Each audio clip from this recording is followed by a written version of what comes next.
All right, y'all, we're going to go ahead and get started. I just want to say peace and power, family. Peace, power, peace, and blessings, man. First and foremost, I just want to say, how grateful we are. Everybody can come here today. Your presence matters, your energy matters, and your commitment to the people matters. So we want to welcome you to the Temple of New African Unity, sacred space built on black pride, black power, and black unity.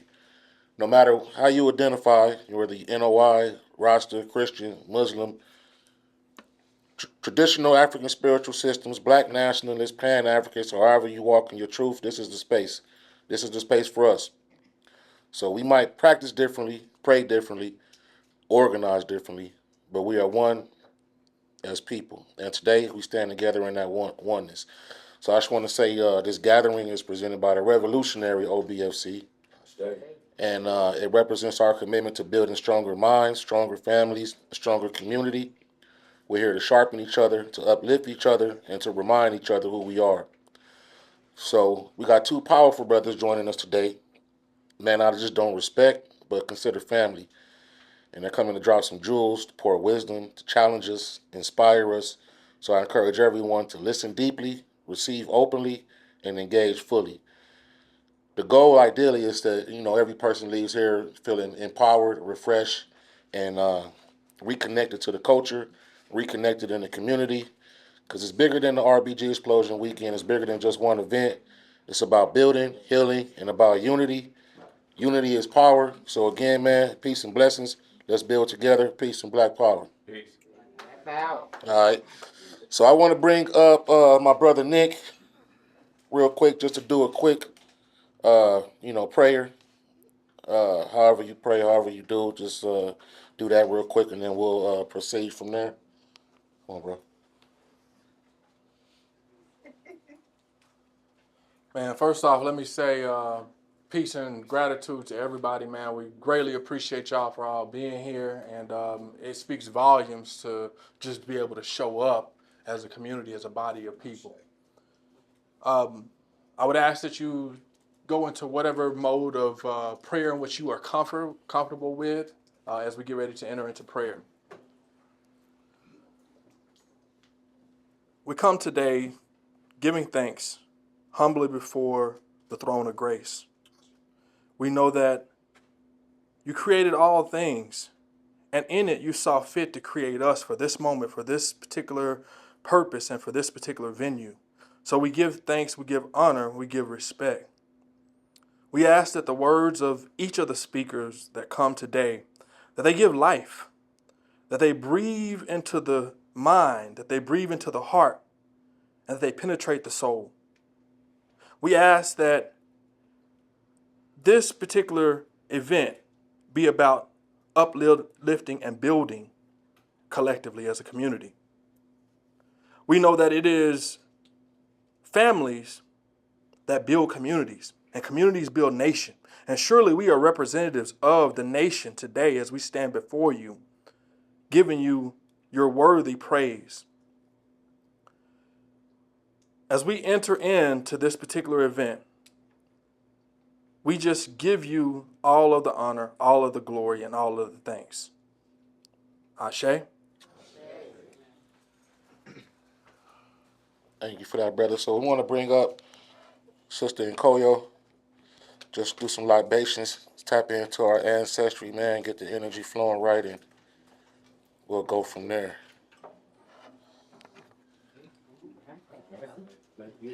I don't have it ready.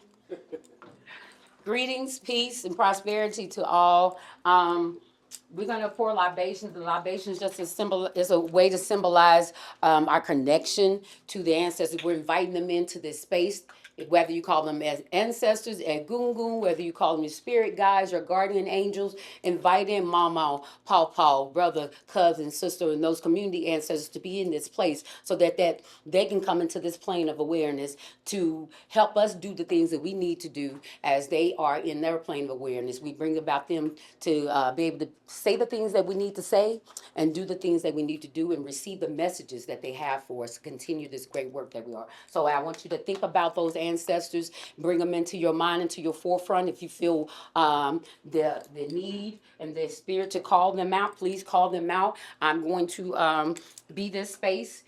Because I want to be close to the ground. The earth represents our ancestors, and we're going to pour, as I pour to this plant and nourish and water them as they nourish and water us. And that's what it symbolizes for me, Ashe.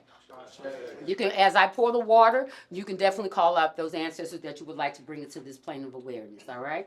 I give Iba Ashe, and I call in the great energy of our Egungun, our ancestors, my Ola Searle Morns, Ashe. I call in Nina Simone, Ashe. I call in the great Afeni Shakur, Nasada Shakur, Ashe. I call in Mumia and Mutulu Shakur, Ashe.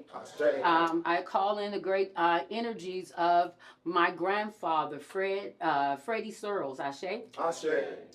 Any other names you want to call out, you definitely welcome. Malcolm X, Ashe. Ashe. One more time. Dr. Ashe.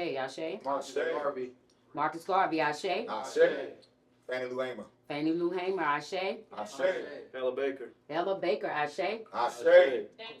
Nat Turner, right, Reverend, Ashe. Denmark VC, Ashe. John Jacques Dessalines, Ashe. Fred, the Honorable Chairman Fred Hampton, Ashe. Idi Amin, Ashe. Dr. Francis Cress Wellson, what'd you say, brother? Helen K. Mason. Helen K. Mason, Ashe.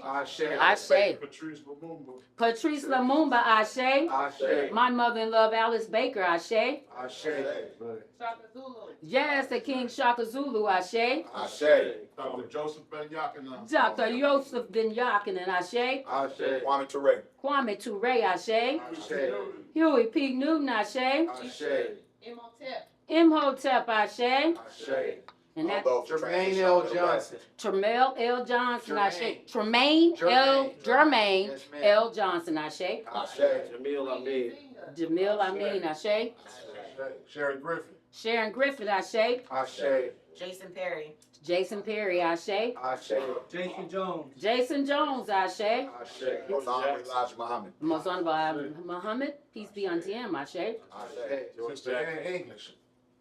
Huh? Sister Ann English. Sister Ann English, Ashe. Ashe. One more time. Carlos Cooks, Ashe. Sherry Craft. Sherry Graff, Ashe. Harriet Tubman, Ashe. Robert Parker. Robert Parker, Ashe. Vicky Jackson, Ashe. Christine Weathers, Ashe. And at this time, we would like to call out all those names and the spirits and energies of those that we do not know their names of and those that we do. And we honor you in the name of all those in the great line divine. Ashe. Ashe. Ashe. Ashe.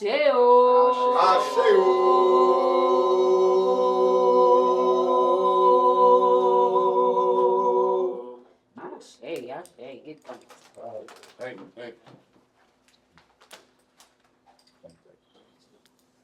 All right, so the brother I want to bring up, man, is like I said, one of the family members been pushing this RBG, this culture here in the city ever since we first met. It was 2015, almost 10 years now. I want to bring up brother Ali, drop some jewels for us, give him hand and give him some love. We bring the brother up.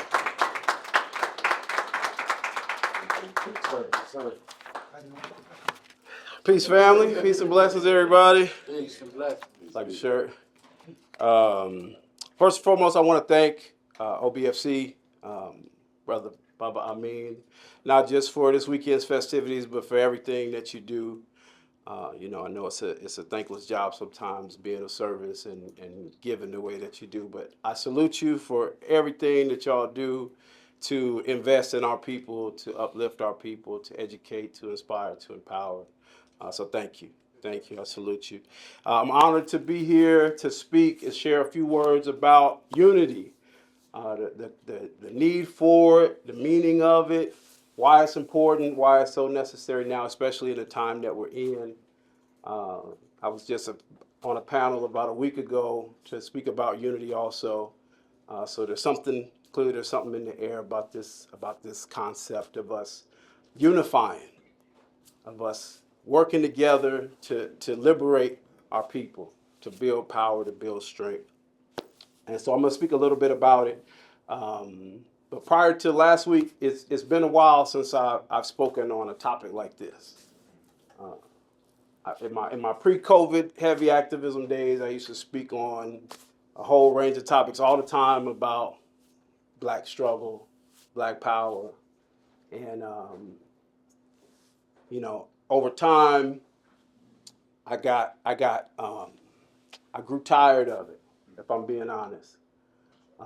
The consistent commitment to our struggle, I grew impatient. I understood why it occurred, right? I understood the trauma that we experience from the effects of racism and white supremacy. I understood it all too well, right? I also understood that the system and the way it was designed made it very difficult for us to consistently commit to the work, right? To the work of changing the world, to creating a new world, building institutions, dismantling oppressive systems, right? I understood it. But I also understood what we were capable of. I understood what we've done in the past. I understood who designed us, who sent us, right? And so I became disillusioned, right? Unity, it hadn't panned out in my little world at my micro local level, right? I saw the division, I saw the selling out, right? There were so many things that I witnessed. And at a macro global level, right, the diaspora wars were running rampant, and it was Black Americans versus the Pan-Africanists, and the Caribbeans and African immigrants were disrespecting Black Americans, and it made me sick to my stomach, right? But I also knew that the hidden hand, as always, was at work, right? For the last 100 years, it's been the same playbook, divide and conquer, right? That's how important our unity is, that the most powerful government in the world will go to great lengths to keep us divided, right? And so we have to understand that. But like Kwame Ture said, it can't be stopped, right? Our victory is assured, it's written in the history books. Right. But we have to know it, we got to believe it, and we have to move like it. And for me at that time, too many of us just weren't moving like it from my misinformed perspective. And so, and I understood why we weren't, but it still didn't make it easy for me to accept that. And so I started to change. I started to shift from being this idealistic young man to a less idealistic, less young man. and I understood that, some hard lessons, everybody can't go, right?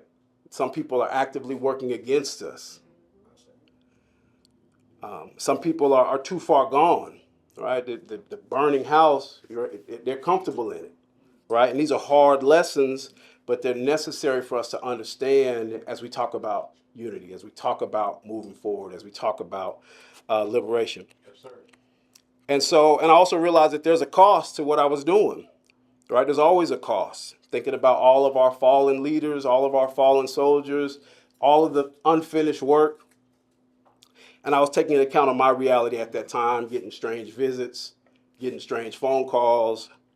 And I had to make the conscious decision to shift, right? Not completely out of fear, but fear was an aspect, right? As a young father, coming home every single night, I couldn't help but think about Medgar Evers, who was killed in his driveway. It was a constant thought of mine. But it wasn't out of fear, it was really out of strategy. Because if I couldn't mobilize people to commit to the work while I was here, what's the likelihood I can make any contribution if I wasn't here? And so, and also I was becoming a liability for the organization that we were working to build. My team was constantly censoring my Facebook posts. Henry was always telling me not to speak too crazy because it would put us in a bad light, right? And so, again, I just started to focus on building up the businesses, building up an organization, and serving the community directly, doing the things that I was encouraging everybody else to do. And I focus on building up myself, building up my family, building up my team. And I determined if we couldn't get unity on a macro level, if we couldn't get it on a micro level, I'll get it at an ultra micro organizational level. And to an extent, we've done that. To a great degree, we've done that, and now I feel like it's time for another shift. So as the world is in a state of turmoil again, with endless wars and genocide, with psychopaths running this government, and the dominant culture once again lost their mind, as they tend to do, doing whatever is necessary to maintain power and rewriting history in the process, we have to decide what we'll do to secure a future for our children and for their children. History doesn't repeat itself, but it often rhymes.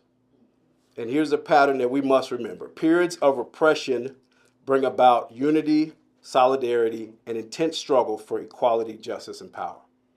As Dr. King said during the Civil Rights Movement, Black people learn how to stick together.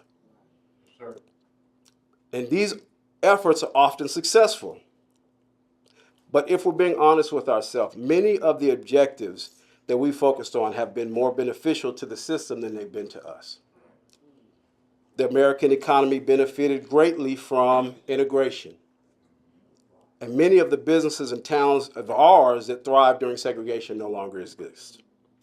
But it takes hindsight to know this. In addition, we also must understand that these periods of expansion are commonly followed by periods of racial violence and tyranny, extreme racial violence and tyranny. Dr. King later said that his dream had turned into a what? A nightmare. And he had integrated his people into what? A burning house, exactly. So we must understand this, and we must learn from this. The civil rights movement is referred to as a second Reconstruction. But the first Reconstruction, which is what followed emancipation, is seldom talked about. It's one of the least talked about periods in history. There were Black towns like Greenwood, all over the country. Black Wall Street is the most popular one, but there were Black towns and neighborhoods and businesses that boomed all over the country. Black people that entered the political space and occupied almost every office that you can think about. And what immediately followed Reconstruction? Jim Crow, black codes, lynchings, towns and lives destroyed, convict leasing programs. The list goes on and on and on. And so we must keep all of this in mind as we determine where to focus, right? Where to focus our energy, because we will be successful. We know that, right? The midterm elections are coming, and so just get ready for Black Votes Matter. Get ready for the Democratic Party to show up at our churches saying that they depend on us, right? We know that we'll succeed, but we also have to really take time to decide what's best for us. And I submit that our communities around the world, but especially here in Phoenix, are positioned to do just that. But we have to define and we have to clarify a few things first, so we're on the same page. Unity, right? What is unity?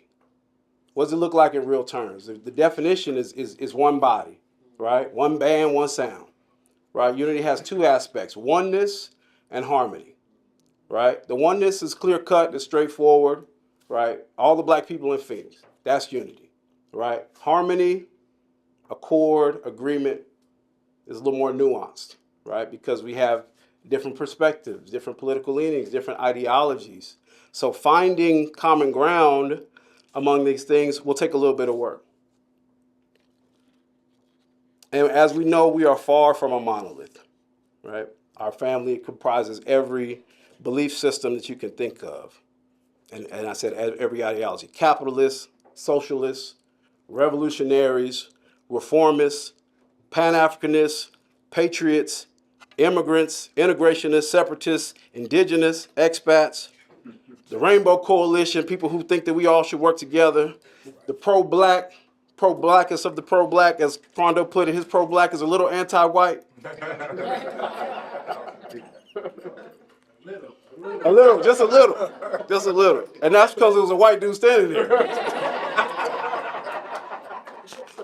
But there's beauty in that, right? That will make finding a shared purpose somewhat complex to solve. So we're going to deal with some of these.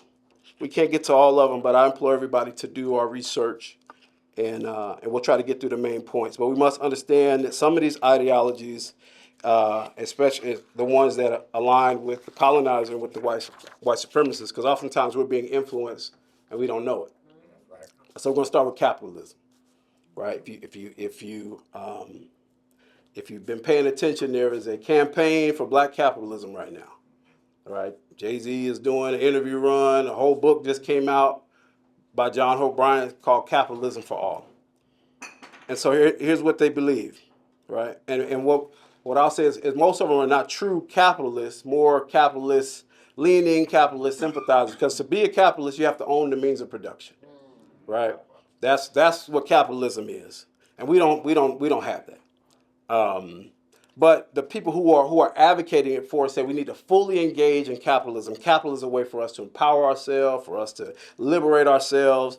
So some of the tactics, right? Get our credit scores up, invest, buy real estate, start businesses, stop spending so much on Jordans, master financial literacy, and this will bring about the type of freedom that we need and deserve in America. And they're not completely wrong. There's tactics and tools within capitalism that can help build wealth, that can help us build power. But to say that it's the civil rights struggle of our time, to say that it's the thing that's going to liberate the masses of black people is just false. And that's in alignment with what we know with the imperialists and with the system. The reality of capitalism, as we said, is the means of production are privately owned. Profit is the sole motivating force, which leads to what? Exploitation, corruption, and so many problems that we see in our society today. On the other hand, the anti-capitalist and socialists will say that strategy is not viable. It's not a solution for a marginalized group like us, a group that's been as exploited as we have been. That there can be no financial literacy without finance. That black people have been the capital in the capitalist system since its inception, and the government has played an active role. So no amount of small business, no amount of budgeting and credit scores is going to be able to combat that. I don't know if y'all saw the recent video. It was one of the young brothers who was convicted in the killing in Florida. They killed the young rapper. And the prison official told him, we're going to work you for the rest of your life. Our prison population is aging, and we need young bodies like you, right? And so the system is broken. The system is corrupt, and we know that our children are being pushed into a pipeline to provide that labor, right? And so they believe, the anti-capitalist, anti-socialist believes that it's deeper than that. It must be dismantled, and also wealth is calcified. Wealth is calcified. It's frozen at the top, right? The dominant culture has committed some of the most heinous acts in the history of the world to build up this inconceivable wealth. Right, they were insuring our enslaved ancestors, right? They were selling children. They were doing all kind of unspeakable things, right? And so now this wealth gap, which is really a wealth canyon, exists, and it would take multiple lifetimes to close it, even if white folks stood still. And we know they're not standing still. They actually accelerating their pace, right? And so they say that alternative strategies must be used to get the government and the corporations running the country to do what's in the best interest of the many. What does that look like? Labor movements, economic withdrawal, worker-owned co-ops, and other tactics like these. The majority of us will never own a business, and many of us may never own a home with the way that the economy is fashioned. And so we have to use practices and tools that will bring about equality for the workers, bring about equality for the consumers that truly create the wealth in the nation. This approach is closely related to the revolutionary, who advocates for total replacement of the system by any means. Revolutionaries have no faith in the system. They want the system destroyed. This is what revolutionaries believe. I'm not saying I'm a revolutionary. I'm just telling y'all what revolutionaries believe. Speak on, sir. They have no faith in the system. Revolutionaries advocate for the mobilizing of the masses and using force if needed to overthrow a corrupt regime of government. That's what revolutionaries advocate for. revolutionaries. Revolutionaries often pay a high price. Many revolutionaries in Africa and the diaspora were assassinated, exiled, or imprisoned as a result of their work. If you haven't met Brother Veronza Bowers, he's our chess coach. He can't be here because he's over there teaching chess to the youth. But he was a member of the Black Panther Party, and he was a political prisoner for 51 years. He came home 2 years ago. And it's so powerful because asking him about the sacrifice that he made and how he was able to do it, and Matulu said the same thing when he came home. He said, we didn't think about a sacrifice. He said it was just something we had to do. And so we have to make sure that we honor those who are still with us and those who have passed on. But many black revolutionaries are also Pan-Africanists, which means they advocate for political, economic, and social unification of the African continent and total liberation of the African diaspora. Seeks to dismantle white supremacy, imperialism, and empower black populations worldwide by emphasizing shared ancestry and destiny. The example that we see of this in real terms is the alliance of the Sahel states. So if y'all pay attention to what's happening in Burkina Faso, Ibrahim Traore, Mali, Niger. So we're seeing this. We're seeing this in real time. On the other hand, the reformist aims to improve the existing system incrementally from within, keeping the core structures intact. We talked about voting, many Democrats will fall into this category, right? The pace is slow, it's methodical, it's long-term. They use reform within established legal and political frameworks like voting, lobbying, passing legislation. And the goal is to fix flaws, regulate abuses, and improve conditions. Next would be the separatists, the black nationalists, the nation builders. Shout out. What up? Black nationalist nation builders believe in advocating for black self-determination, economic independence, institutional control, rather than racial integration. Nation building is currently taking place in various approaches. Shout out to the Growth Spot, a local example that's building in a rural community located near a metropolitan city. Migration to the south to establish the Republic of New Africa is another example. There's also examples of expats that are leaving America to form communities in Africa and other countries, right? Reparationists. This is a political movement like in COBRA and ADOS, and include cultural identities like Foundational Black Americans. They're focused on empowering, securing financial reparations for black people in America as a way to empower ourselves. And last, and probably least in my mind, is the patriot. Sorry if you're a patriot. Probably not in this room. But patriots love America.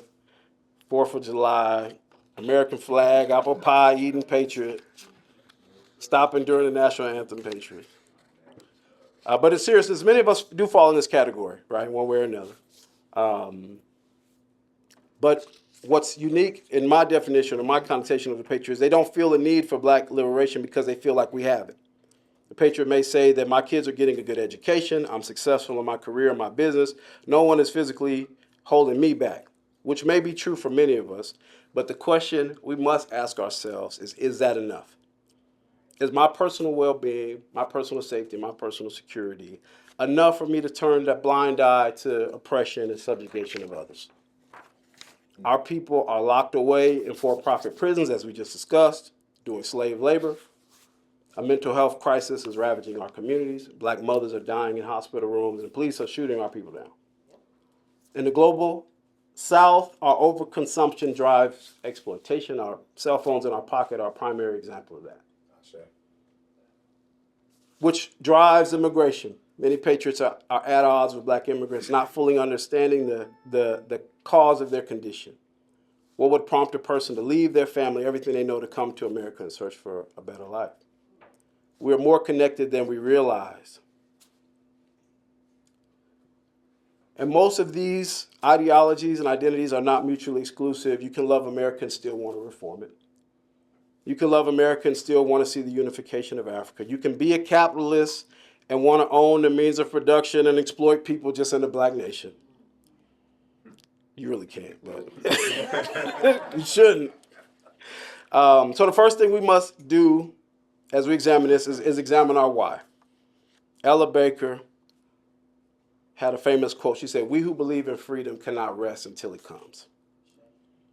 The injustice, the exploitation, the killings, the destruction of the land that we see, if we want it to continue, all we have to do is nothing. But if we want it to end, if we want our babies, the next generation, to not inherit the same problem, it's going to require something from us. And it's my firm belief that we're made for this moment.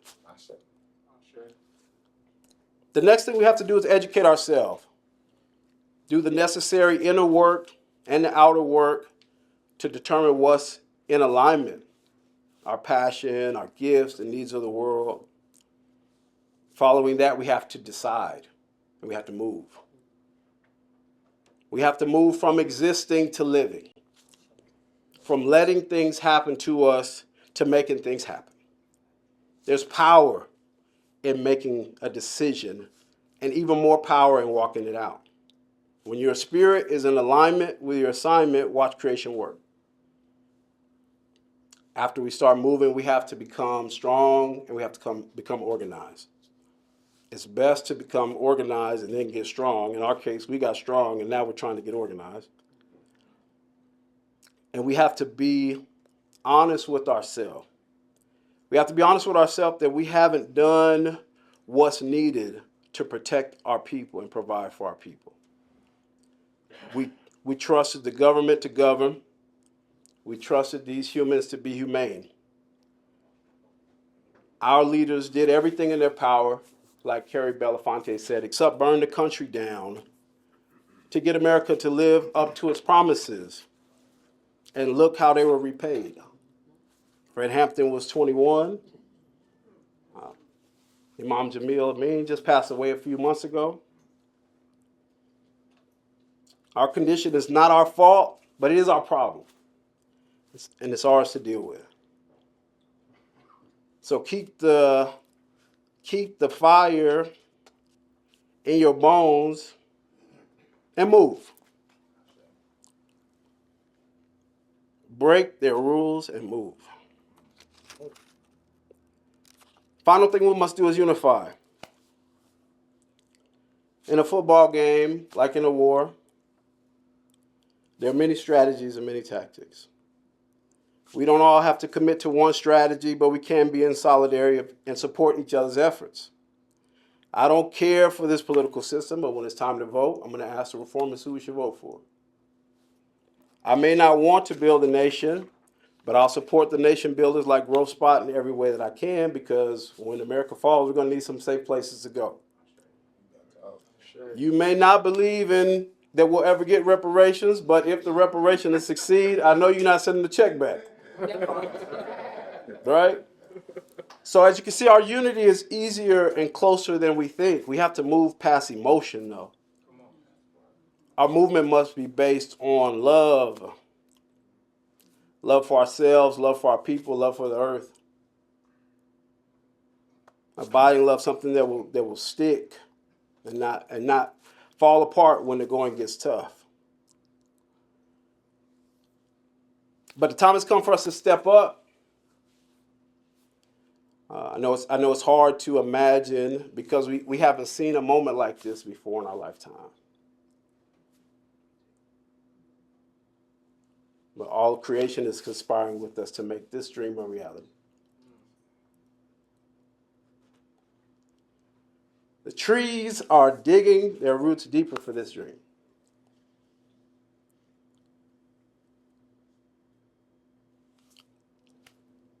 Waves are rolling harder for this dream. The wind howls louder because the original people of this planet are remembering who they are.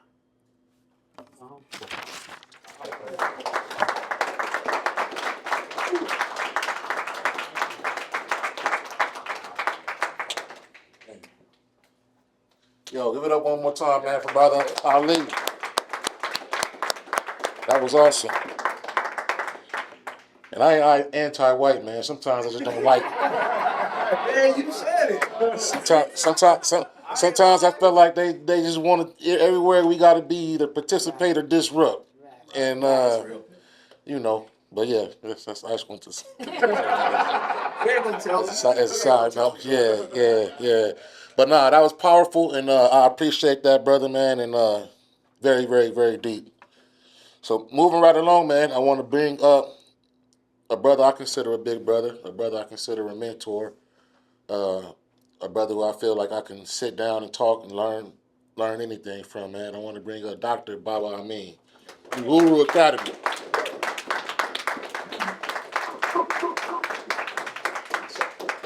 All right. It's a little voice in my head saying, "You up there now? Eat." How everybody feeling? Peace and power to all. It's an honor to be black in Phoenix. You know what I'm saying? You take that any way you want to take that. You know, the metaphor and the literal. It's an honor to be black in Phoenix. My name is Dr. Baba Amin Ojuok. I am the co-founder, along with my beautiful wife, Nkoyo, of the Uhuru Academy. I'm a husband. I'm a father. We share 8 children together. We were a combined family. She came with 3 beautiful babies. I came with 2, and we had 3 together because we needed some glue in the house. We need somebody everybody's going to be kin to. You know what I'm saying? 8 is certainly enough. Yeah. We've done our part with the black population crisis. Don't call us no more. All right. I've been involved, and I'm going to put these back on, but I've been involved with our community, working with our community since I was younger, since I was about 18, 19 years old. I got involved or got engaged in working in our community as a result of my friends dying and embracing the street life and doing some things, you know what I'm saying, while I was off on an academic scholarship. Just 2 things just converged at once. My neighborhood flipped upside down, and then somebody messed around and talked about Malcolm X and who we were as a people at the same time. At first, I was just happy to get out, because that was the goal with my generation. Right. You can get out. But then, learning who I was, it realigned me spiritually, because it wasn't just historical lessons. I was also exposed to the teachings of the Most Honorable Elijah Muhammad during that time. I was also exposed to the work of Dr. Khaled and the Honorable Minister Louis Farrakhan at that time, and as a young man who didn't necessarily grow up in church, like we were CMEs, Christmas, Mother's Day, Easter. That's when we went to church. That's right. That was my denomination. You know, and sometimes we went to Easter and Mama didn't even come. Nope. Put me on my little suit and my sister's dress, and the church was around the corner. We walking to church, Mama at the house. So not that she wasn't a spiritual woman, she had grew up disillusioned spiritually in the church because of some hypocrisy that she saw among the men in her church growing up. So when she became a parent, she grew up in church every week. When she became a parent, that pain was still there, so she never made us go. Now, that's maybe a good thing, may also be a bad thing, but it's an example of how we can carry trauma with us, how we can become disillusioned spiritually, and we don't just cut out the part that harm us, we cut out the part that helped us what, too? Yeah. We get mad at something when we find out there's a lie, right? And when our emotions get involved, and think about that word emotion, what the E stand for? Energy. Right? When your energy, the motion, the movement of your energy internally begins to shift, if you don't have a process in place to kind of handle that, see, because that's what that prayer is. That prayer is actually a breathing exercise. It's an exercise to what? Relax your what? Mind. It's an exercise to take the burden off of you and emotionally or energetically put it where? Somewhere else. Out. Oh Lord, I'm gonna give this one to you. Who you talking to? Who are you talking to in that moment?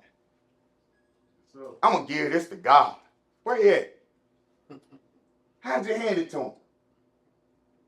But when you do it sometimes, don't it feel like you really gave it to somebody? That's right. It really feels like you get a good prayer. Oh, God. You come with like, all right, everything going to be all right. All you did was close your eyes and breathe and visualize an entity looking over you saying, it's going to be okay, baby. It's going to be okay, my child. Give it to me. And you can't tell nobody they ain't there. Am I making sense? Yes, sir. Right? So what I noticed, what I learned early on getting involved in our movement, in our community, is that spirituality is a key ingredient to everything that we do.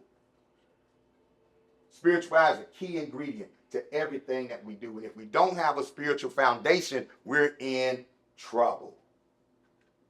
And if we're following spiritual systems that teach us to stay away from each other, we really what? In trouble. Don't go down there and talk to them voodoo. Jesus gonna get you. He catch you down there talking to them voodoo. God is a jealous God. They don't say that? So me and you got the same problem. Him. But you a Muslim, I'm a Christian. We can't even plot on him. And he getting us both. But the only thing keeping us from coming together and getting up under his boot heel is that my God said don't talk to you, and your God said what? Don't talk to me. But was that God? Or which God was it? Maybe that was his God talking to you on his behalf to keep you from unifying with me. Because he's a child of his concept of God. He's a child of whoever he closed his eyes and say, make it okay. What'll make it okay, Lord? Dropping an atomic bomb on Japan, my son. What about the women and children? Oh, they don't count. They don't believe in me. Ooh, that's a dangerous spiritual system, man.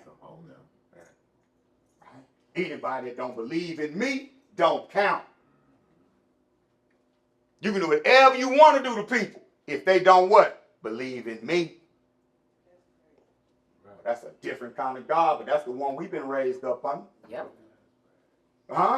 Got us so good, got us so conditioned that even when we don't believe in it no more, we can still watch Trump and them blow up little Iranian children and then say, man, what's on Netflix though?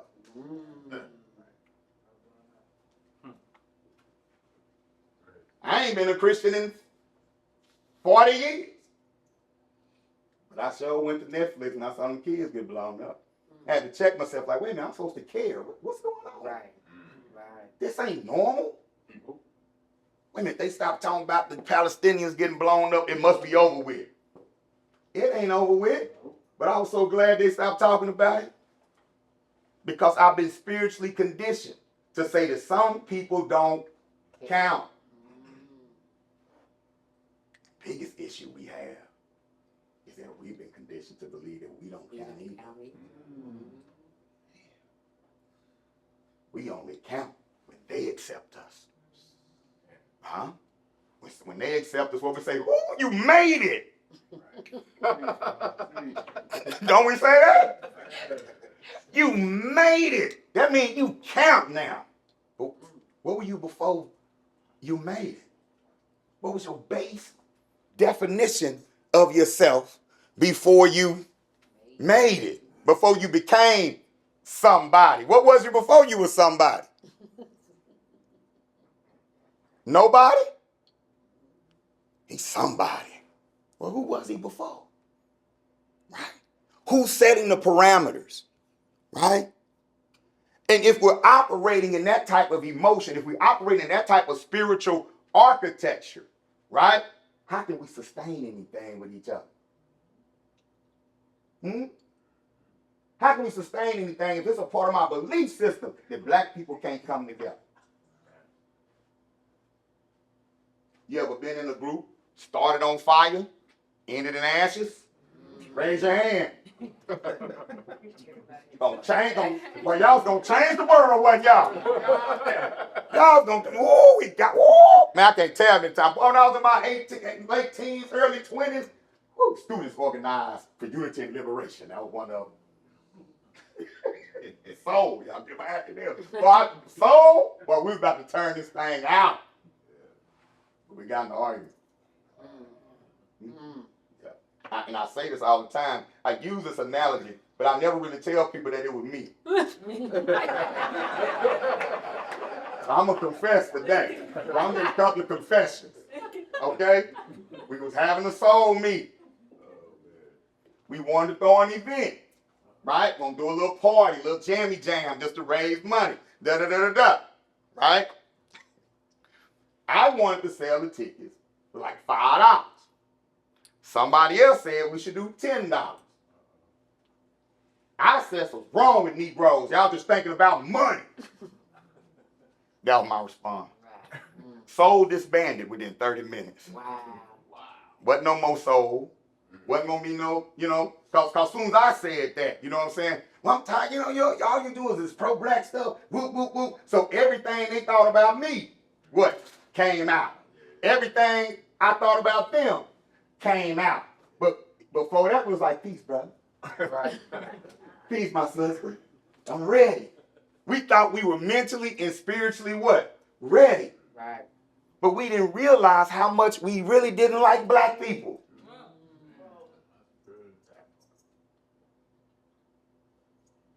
When I got involved with the RBG movement, one of the first things I noticed, one of the first things that we talked about, we need a spiritual arm. Our community, matter of fact, it was before I was RBG. Our community needs a spiritual arm. We need a safe space where everybody can go, regardless of their belief system, and we just talk about the things that we have in common, spiritually. You believe to do unto others as you would like others to do unto you? Oh, that's a spiritual foundation to stand on. But that's not easy to do. Right. That's not easy to carry that principle around, right? We're worried about each other stealing from each other. Well, we got to get in a safe space where we can discuss, you know what I'm saying, the spiritual aspect of theft and taking what's not yours. Most importantly, we need a space where we see each other's divinity. I need to see God, but I need to see God in you. I see God in white people. Oh, y'all don't believe that? What you say, Condo? Look, I've been fighting for a long time. But the other time you said, oh, Jesus, and close your eyes, you saw Santa Claus or that white boy with the long hair. I'm glad you was raised right. I was. That Right? part, right. But guess where else I see white people, the God in white people? When I trust my lights to come home. When I go to the restaurant and I just know Chick-fil-A ain't poisoning the chicken. Good white people that own Chick-fil-A, they never do that. They good Christians. They even closed on Sunday. Yeah, close on Sunday. That got to be some good, trustworthy chicken. So even though they do bad stuff, I see just enough divinity in them to invest everything I got in their businesses, their projects. You know what I'm saying? I trust what they do. Come on, Elon. I know you evil, but you got just enough divinity where I can trust your AI model. Ooh. Come on, open AI. I know y'all a bunch of racist white boys up there doing them, but you got just enough divinity for me to pay you $20 a month for the pro account. Huh? Oh, y'all can see that correlation. You got to see something in somebody in order to trust them with your money. Come on. Huh? There's certain people that I wouldn't support even if I needed what they had. We do it to each other all the time. Huh? I'll never go back in there where they talk. Well, we boycott black-owned businesses so good. Huh? When people talking about we should boycott Target, I'm like, let's end the boycott on us first. Ah. Because I don't know who called it. I know it's efficient. I know it's real. Don't you know it's real? Long-standing. Huh? Long-standing. I mean, people got to change to come to your business. When people have to change their whole mentality to patronize your business, something spiritual is going on. Right? I done went all off the thing. But my point is the same, right? My point is the same. I want to talk about our ego a little bit and how spirituality can help us control that and put it where it needs to be. I want to talk about creating a new synonym. God and will of the people. Like when you hear God, you hear will of the people. This is especially for those of us who are organizers and grassroots organizers.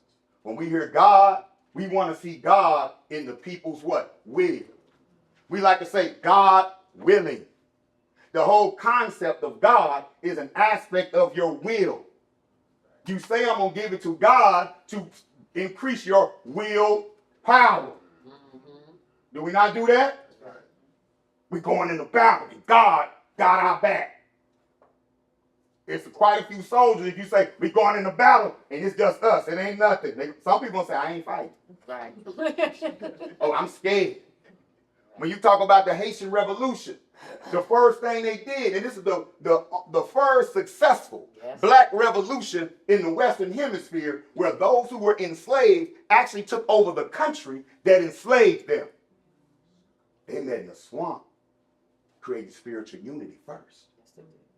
Before they started fighting physically, they fought spiritually. Those who were forced to be Catholics, you know what they did? They combined Catholicism with the traditions. So when they went back in front of the white folks, you think he's talking about St. Peter, but he's talking about Ojuok. Come on now. They developed a version of Ifa or Yoruba and called it voodoo, and we call it voodoo. They didn't call it that. Because they needed a warrior version of their spirituality. That's right. That's right. They said right now we need God with weapons. That's right. Yeah. Peace God ain't coming to this fight. Turn your other cheek God ain't coming to this fight. The integration God ain't coming to this fight. We got to chop some heads, and we outnumbered. And we need tools from the universe in order to do it, because they understood that when you have the willpower, you can make the impossible possible. But if you don't, you can't. When we're out here in this fight, sometimes it's like we're trying to make the what? Impossible possible. And it's easy to quit. Matter of fact, when you quit, your family gonna say it's about time you got through with all that black stuff. That's crazy. But it's true. It's true. Right? It's easy to quit. So if you don't have a strong spiritual foundation that can override some of your emotional decisions, then you in what? Trouble. There's a story, and when I got into to this movement, the first influence on me was the Nation of Islam, right? And where I'm from, Fort Worth, Texas, you had the Nation over here. And then the other influence on me was a brother who had a bookstore named Takuma Umoja. When you walk, it's called Roots and Culture. When you walk in Roots and Culture, it's like you left Fort Worth. And Fort Worth country and dusty like a mug, right? So it's a real big contrast. There wasn't no culture outside that store. Matter of fact, he bought a building that didn't have no windows in it on purpose.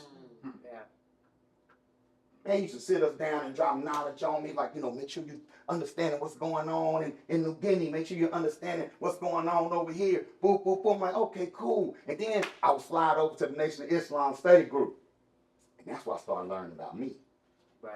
See, a lot of people jump into this and they're kind of like, yeah, black power, that's right. In colonialism, in this. But you ain't ended your own jerk in this. Right? You just a black power jerk now. You ain't ended your own lack of discipline with women. You don't call them bees and aces, you call them queens and goddesses. But the end result is still the same. You just transferring a lack of discipline or whatever you are into this thing politically, but you're not looking at yourself, what? Spiritually. I want to help my people, but am I the best version of myself in order to do so? I couldn't start the Uhuru Academy, or even before Uhuru Academy. I couldn't start working with young people in the so-called PJs if I wanted to lay up with all their mamas. Right. As a single young man. Right. I needed a spiritual base that said, nope. Part of my expression, don't dip the pen in company. Right. Nope, not in the village. Be disciplined when it comes. If I work with your child, I can't work with you. As organizers, you got to treat the people a certain way. They're not there to be exploited. Today we got to be extra careful because everything is a photo op. Now you just show up, take a selfie. You were doing for the youth. You working with the youth. OBFC, it might be some people that you don't see till the picture day. I don't know, they might be in here, I don't know. There might be some brothers don't show up till picture day. Dig the ditch day, they ain't there. Right? Deal with Dan Trail crying about his daddy being in the penitentiary. You don't see him. Man, we having a celebration of the youth graduation. Here they come. And then y'all take the group picture here at the end like this. We ain't seen you. But those who are there on them days where ain't nobody there, those are the ones dealing with a spiritual what? Foundation. Because you invested in that. Right? When I got involved in the nation, they had a study group, a study guide that just came out called Rising Above Emotion into the Thinking of God. This is around 91, 92. Right? I earned all these white hairs. That's what I do. Old enough to do all kinds of stuff in 91. But this study group changed my life. It provided me with a spiritual foundation that I still hold on to this day. Because it was the first time that I was really taught that there was levels to thinking. Right? It was the first time I was really taught that those levels can really be controlled or maintained. Now, I wasn't a hothead. I was one that was too calm. I ain't arguing with nobody. Sometimes you're supposed to argue. Sometimes you're supposed to say what's on your mind. You're not supposed to just walk out the room. You're not supposed to be able to tell yourself, I don't care. Right? You have to learn how to manage your emotion. What that E stand for? Energy. You got to learn how to manage your energy. And when in the study guide, he was basing it on the fall of the Nation of Islam. Because y'all know the nation fell in the 1970s. Nation of Islam was founded in 1931 by the Most Honorable Elijah Muhammad under the tutelage of Master Fard Muhammad. Right? They started by going door to door selling silk. Boop, boop, boop, boop. I'd like to buy some silk. Then we get on there. Then we sit down, talk about that silk. Did you know that this guy here is God? Like, I don't know how they said it. Right? But whatever they spiel was, they came out a whole lot of houses with people saying, man, God and the messenger of God just visited me. Yeah. You look up a few years later, it's 1,000 of them. Then it's 10,000 of them. Right? Then you look up, it's 100,000 of them. But ain't nobody really know about it. Then they get this charismatic young warrior coming out of prison, joining an organization that they call that Elijah Muhammad named Malcolm X. Y'all might have heard of him. He comes out, whoosh, it begins to multiply. Where him and the Most Honorable Elijah Muhammad have a very important conversation. Malcolm wanted to feature the nation on the hate that hate produced. Now, until this time, the nation was still Black America's best kept secret. Yeah. We knew about the Muslims, but the outside folk didn't really know about the Muslims. And those who did, including the FBI, y'all gotta understand, this is the 40s and 50s. Ain't no cameras. Right? Ain't no cell phones. You can hold a whole underground meeting. Ain't nobody gonna ever know that somebody what? Tell you. So they didn't know how big the nation was. Well, Malcolm and his team, but we're not gonna put it all on Malcolm. I'm sure you had other Muslims right there too. Like, yeah, you know, that's my assumption. They convinced Elijah Muhammad to let it happen. And of course, devils do what devils do. They put out a documentary called The Hate That Hate Produced, proceeded to demonize and play parts where you can hear a young minister Farrakhan saying, we charge the white man for being the biggest devil on earth. We charge the white man for being this on earth. We charge, boom. And they called it The Hate That Hate Produced. This is a black what? Hate group. Put that label on it right there. Some say that may have been the beginning of the end of the Nation of Islam. Why, Bible? Because now you got that spotlight on like we do today, how we want to go viral. Now you got extra pressure on you spiritually. As a man, you one of them moves. We know who you are now. You talk like Malcolm. You good like Malcolm. Malcolm and Malcolm run y'all. It's not Malcolm. It's a lot. Malcolm. It's not Malcolm. It's a lot. Malcolm. It's not. Now he over mad. Because he know he can speak just as good as Malcolm. But don't nobody call him. See, even when you have a spiritual foundation, you still have an ego that you have to deal with, that you got to be honest with. And one of the hardest things to do when you're in this movement is making it about you instead of about the people. That's one of your biggest challenges. And then recognize it, say, hold up. I'm making it about me. I need to get this under control. We used to work with a bookstore at home, the Doc Bookshop, right? In early days of the Uhuru Academy, we were partnering with the Doc. We would do Uhuru camps there, Black History camps. When they had speakers coming in, we'd be there helping with their events, fundraising, doing all kinds of stuff. It was a great partnership. My rap name is Doc. It was the Doc Bookshop. People thought it was mine. Like, it was just the perfect, yeah, you know, and they wouldn't tell nobody it wasn't mine either. But anyway, it was a perfect partnership. It was working, right? Then we got our own space. We would do temple at the Dock, the whole 9 yards. We got our own space. I ain't gonna say who made it about them first, but both parties ended up making it about them. They were upset that we moved. That was them making it about who? Them. Right? I was upset that they was upset that I moved. You should be happy for me. Right. Now they made it about who? Me. I'm tired of being the one to apologize all the time. I'm tired of being the peacemaker. Who am I making it about? I'm making it about me. The community like, man, y'all need to get back together. Man, we need y'all together. We need y'all working together. I'm like, no, y'all still go around there, still support them. You know what I'm saying? Support them 100%. I mean, I'm just not going around. I'm still making it about who? Still making it about me. Whether he did me wrong or didn't do me wrong, I'm no longer making decisions in that situation that benefit the people. This time, I'm making it about who? Now, I'm not judging me for that, but I can't lie and say that that didn't hurt other people.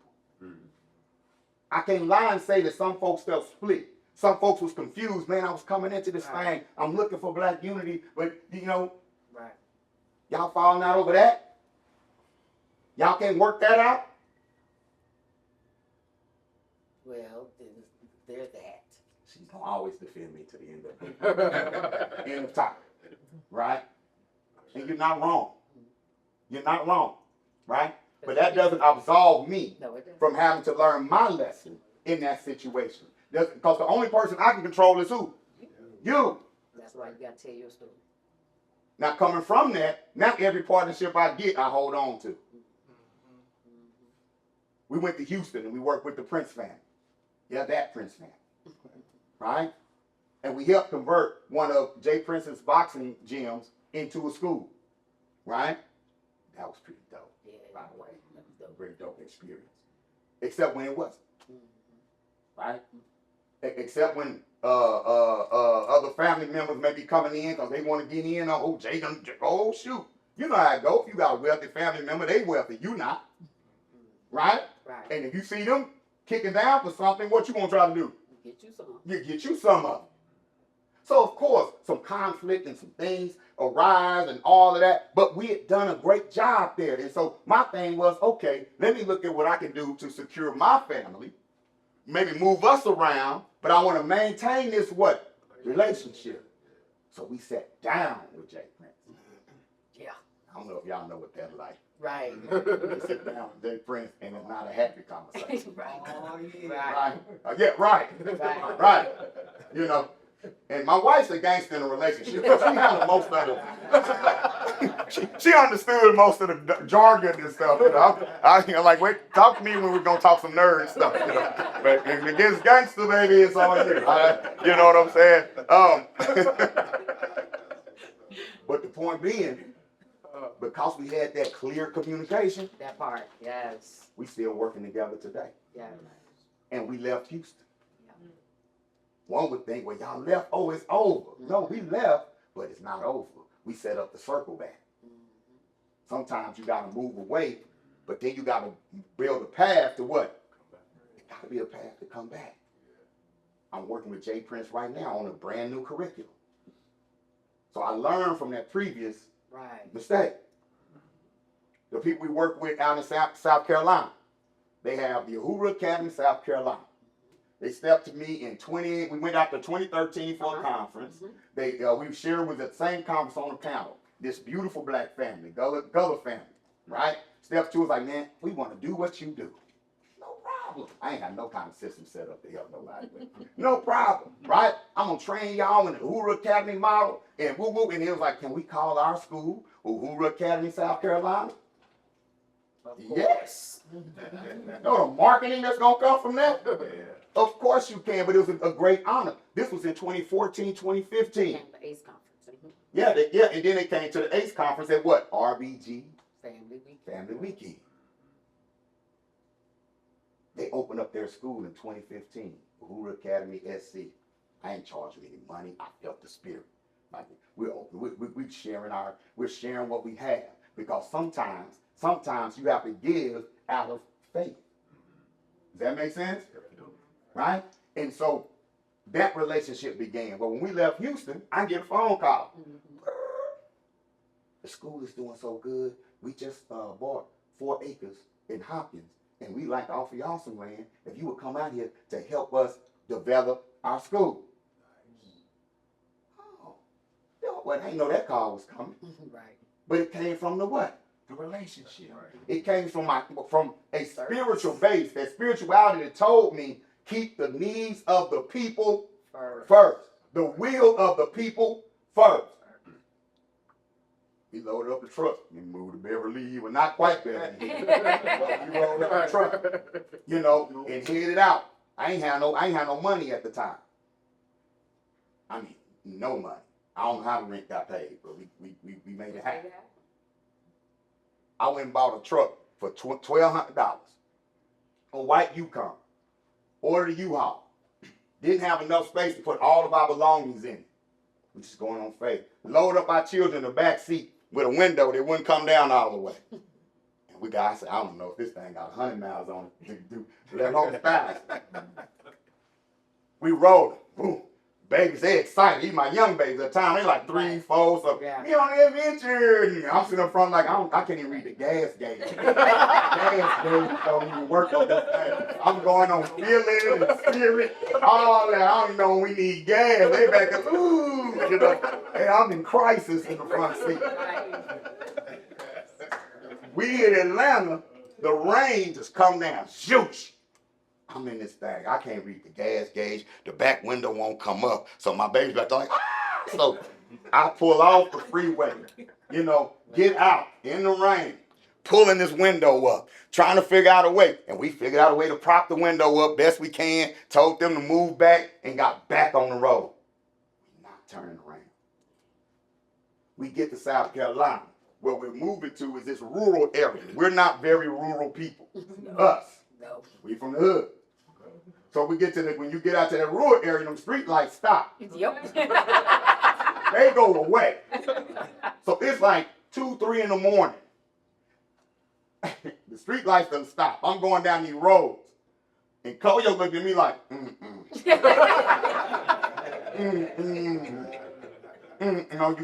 She getting ready. You ever seen your wife getting ready for one? She getting she's leaning like that. And I'm going to door rolling. Oh God, please let this be something. Please make sure we're going in the right direction. Boo, boo, boo. I go into prayer because I'm only moving on faith. Man, we go down this long dirt road, and when y'all come visit me, y'all gonna be like, this that road he was talking about. I'm on a long dirt road, and it winds to the left. And then when we got around that corner, because doubt started to creep into my mind, like, where these people got us coming? I get around that corner, beautiful house standing there that they've converted into a schoolhouse. Beautiful property. everything lit up to. And Sister Keontae out there on the porch like, I looked over at Cody like, yeah. Follow your man. You know what I'm talking about? Trust your man. What you talking about? You with a man of God. What you talking about? But I was praying like a mug going down that road. You know? It takes faith to do this. Right? When we started the Uhuru Academy, we both had jobs before we started. Well, we started the camps. We both had jobs. Good jobs. Both worked at AT&T collections. I'm the best collector and the worst collector in the world at the same time. Because as much as I collect, I give away. That was kind of like my process. Don't be an old black lady. Your cable ain't getting cut off today. Got you. Is it working? And if you give my supervisor a compliment, I'll give you a free pay-per-view. I was always at the top of the list coming in, right? She hated that. But she was down there. Well, if you don't pay, click. If you don't pay, you know. Right. So we was doing our thing. We were newly married, family, the whole 9 yards. But the calling came to me. It's time to get back out there. The school came to me. The school shield came to me. It's time to get back out there. I'm like, well, God, I like this chick, though. Create assets. I like, can I get out there part-time? The Spirit was like, you be all right. Get out there. So I told her, hey, you know, it's time to start the school. Now, a whole school. Baby, we ain't got no money. When you think school, you think in a building. You think in computers. You think all this. And my thing was, now, God told me if I got to start it under a tree, start it under a tree. It's just time. Then my common sense side said, and if you keep your job, you can make it. Yeah, I gave y'all the spiritual beautiful version. But the real part was, we was both making good money. And if you keep your job, we would be okay. All right, cool. But God has a sense of humor. Because as I started getting out, and I got up and grind, I was grinding. I wasn't playing the game. I got up and I was grinding every day, building this school, getting, calling all my contacts. It started looking fun to somebody. Yeah. All of a sudden, she used to go to work like this. The more and more I was working on the school, she started walking like this to the car. I'm like, babe, you good? I'm good. She wasn't good. She came to me one day. I need to be out there with you. Now, I don't know if God told her that. I don't know. I don't know. But she was like, I need to be. It had to be. I took it that way. I don't play like that. Well, here's the thing, and this is one thing I thank God about. I was able to take it that way. In action. Because it's easy to say, you just don't want to work for nobody because I don't work for nobody. It's easy to say, oh, you just feel like you're taking care of me. Right. Like it could have turned into that. Right. But when she said, no, I think I'm supposed to be out there with you. You know, we discussed it. So I'm going to take you at your word. But now, if we don't hustle, we don't eat. Right. We got 5 children in there. Right. So now we have to be as spiritually strong as we've ever been. Because when you step out there and you got children depending on you, right. If you don't believe, it's not going to work. When you start a family, y'all need a goal. It can't just be the love. Nope. It can't just be the emotion, or the love has to manifest itself into something tangible that you're building for each other and building with each other. She fell in love with me, but she also fell in love with the Uhuru Academy. She fell in love with my vision. I fell in love with her vision, all of them. Because she got a lot of visions. She got enough, she is a school. She got enough certifications to be a school by herself. Okay? But somehow she always end up back at the Uhuru Academy. It's cool. She's going to have her own department and did all them certifications right there, right? But then even eventually, because I'm gonna get to that in a second. Y'all okay? Yes, sir. Yes, sir. She stepped out. We stepped out in faith. Okay? It wasn't easy. We didn't have the income to really make ends meet. We had to go generate that income. That means I had to sell the Uhuru Academy like my what? Life depended on it. Right. Some of us get into the movement because you okay over here. It's kind of hard to put the energy, the intensity that you need to put when you're selling your programs. Does that make sense? Right. You have to sell your programs like your life depends on it, because it does. It might not depend, your light bill might not depend on it, but your children's future do. That's right. The future of our people depends on it, right? So our life does depend on it. But we don't treat it that way, do we? We treat black unity like it's expendable. We treat black unity like it's optional. And the coolest thing about black people living in black unity, you can always blame everybody else when you quit. It's one of the coolest things about our move.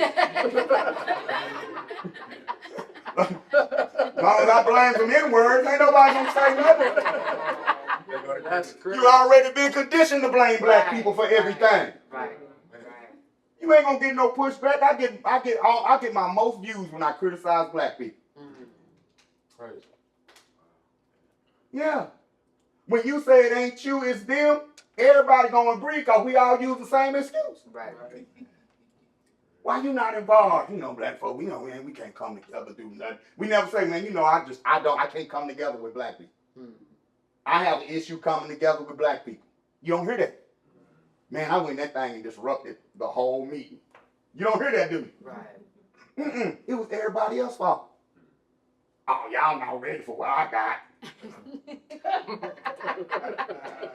They all over the internet, ain't they?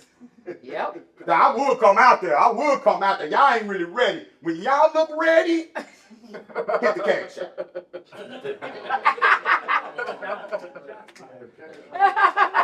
Hit the cash out. When y'all ready, because everybody gonna believe you. Right. You're gonna second guess yourself because you haven't had a spiritual, African-centered spiritual foundation laid for you. So somebody can still trick you out of who you are. And we FBA. I'm just like everybody. Right. That's my first question. Okay, what that mean? I'm cool with it. But that mean you not an African. No, I didn't ask you what did it mean I wasn't. What does it mean I am? Right. And what we doing with it? What we building with it? That's all I'm interested in. And I can respectfully not claim that and still root for you. Right. Because if you saying you building safe communities, I'm with that. Right.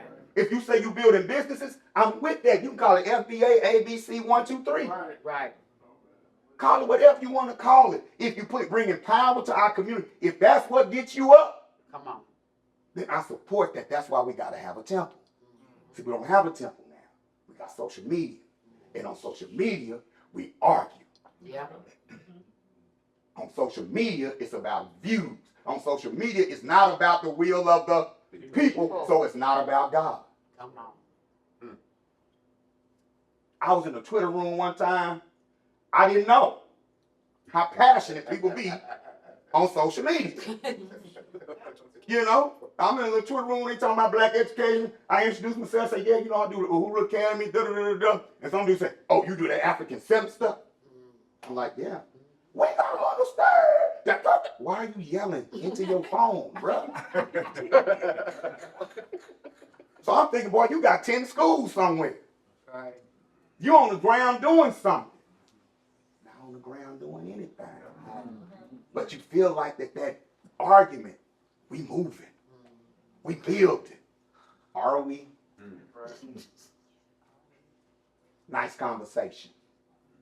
Now I gotta go back to work, break over. Come on. Nice conversation about nation building. I gotta go back to Charles. Yeah, here I come.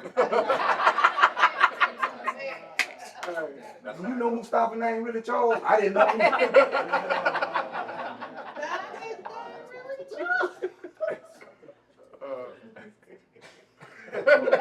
Y'all, don't get caught up with Charles, man.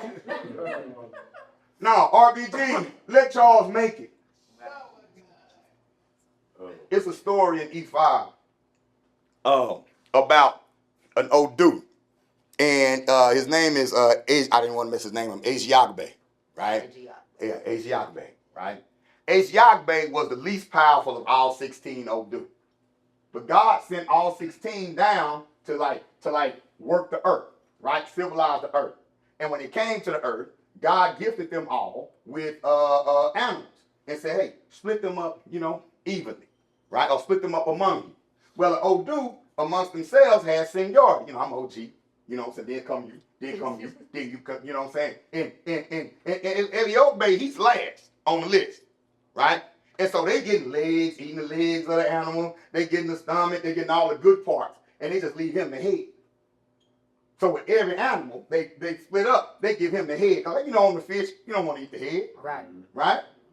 So they give him the head the whole time, right? So boom. Then God give them instructions. Okay, look, this is what I want y'all to do. Meet me at the palace. I'm paraphrasing. Meet me at the palace, on this date. I'm gonna announce who's gonna be the king of the Odu. I'm gonna make one of y'all king. Right? So, go on them, all this, like, yeah, it's gonna be on now, you know what I'm saying? We about to, figure this out. Ain't nobody really thinking about my boy Eddie. Can I call him Eddie for short? Eddie? Edgy? Okay. We call him Edgy for short. Edgy, yo. So ain't nobody thinking about my boy Edgy, right? So the Orishas, the rest of the Odu, they come visit Edgy at his house. It's like, yeah, God said we gotta be there at this certain time. You need to cook a yam, right? You need to be ready to be there on time. Boom, okay. He thought about it. He said, man, let me go consult my ancestors. Let me go to Eshu and see exactly what I need to do. Eshu told him to cook something different. Eshu told him that he's gonna be late to the meeting. He said, man, do I follow Eshu's advice or do I do what I need to do? Made me think of you, cause we be late like it's divinity.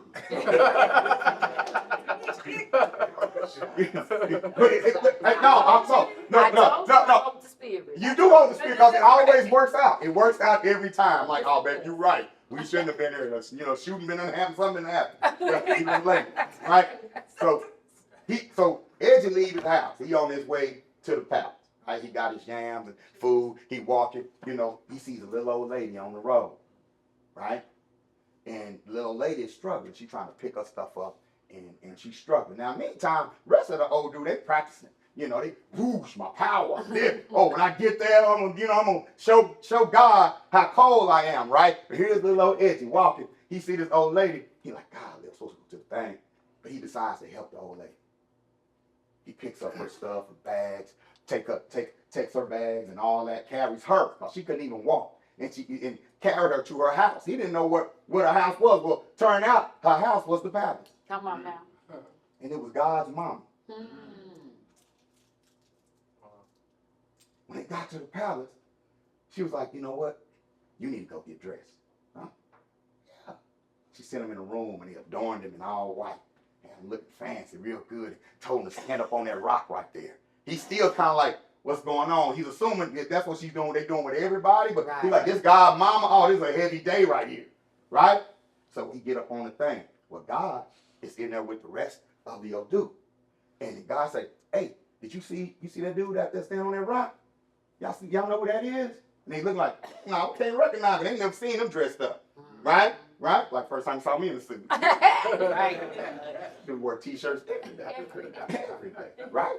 So they go out and they see it's him. And God said, prostrate in front of him. So they like, that can't be Edgy. Okay, that's not Edgy. They prostrate. Right? Then when they look up, they realize that is Edgy.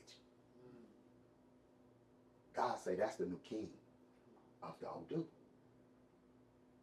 Like, no, God. Him?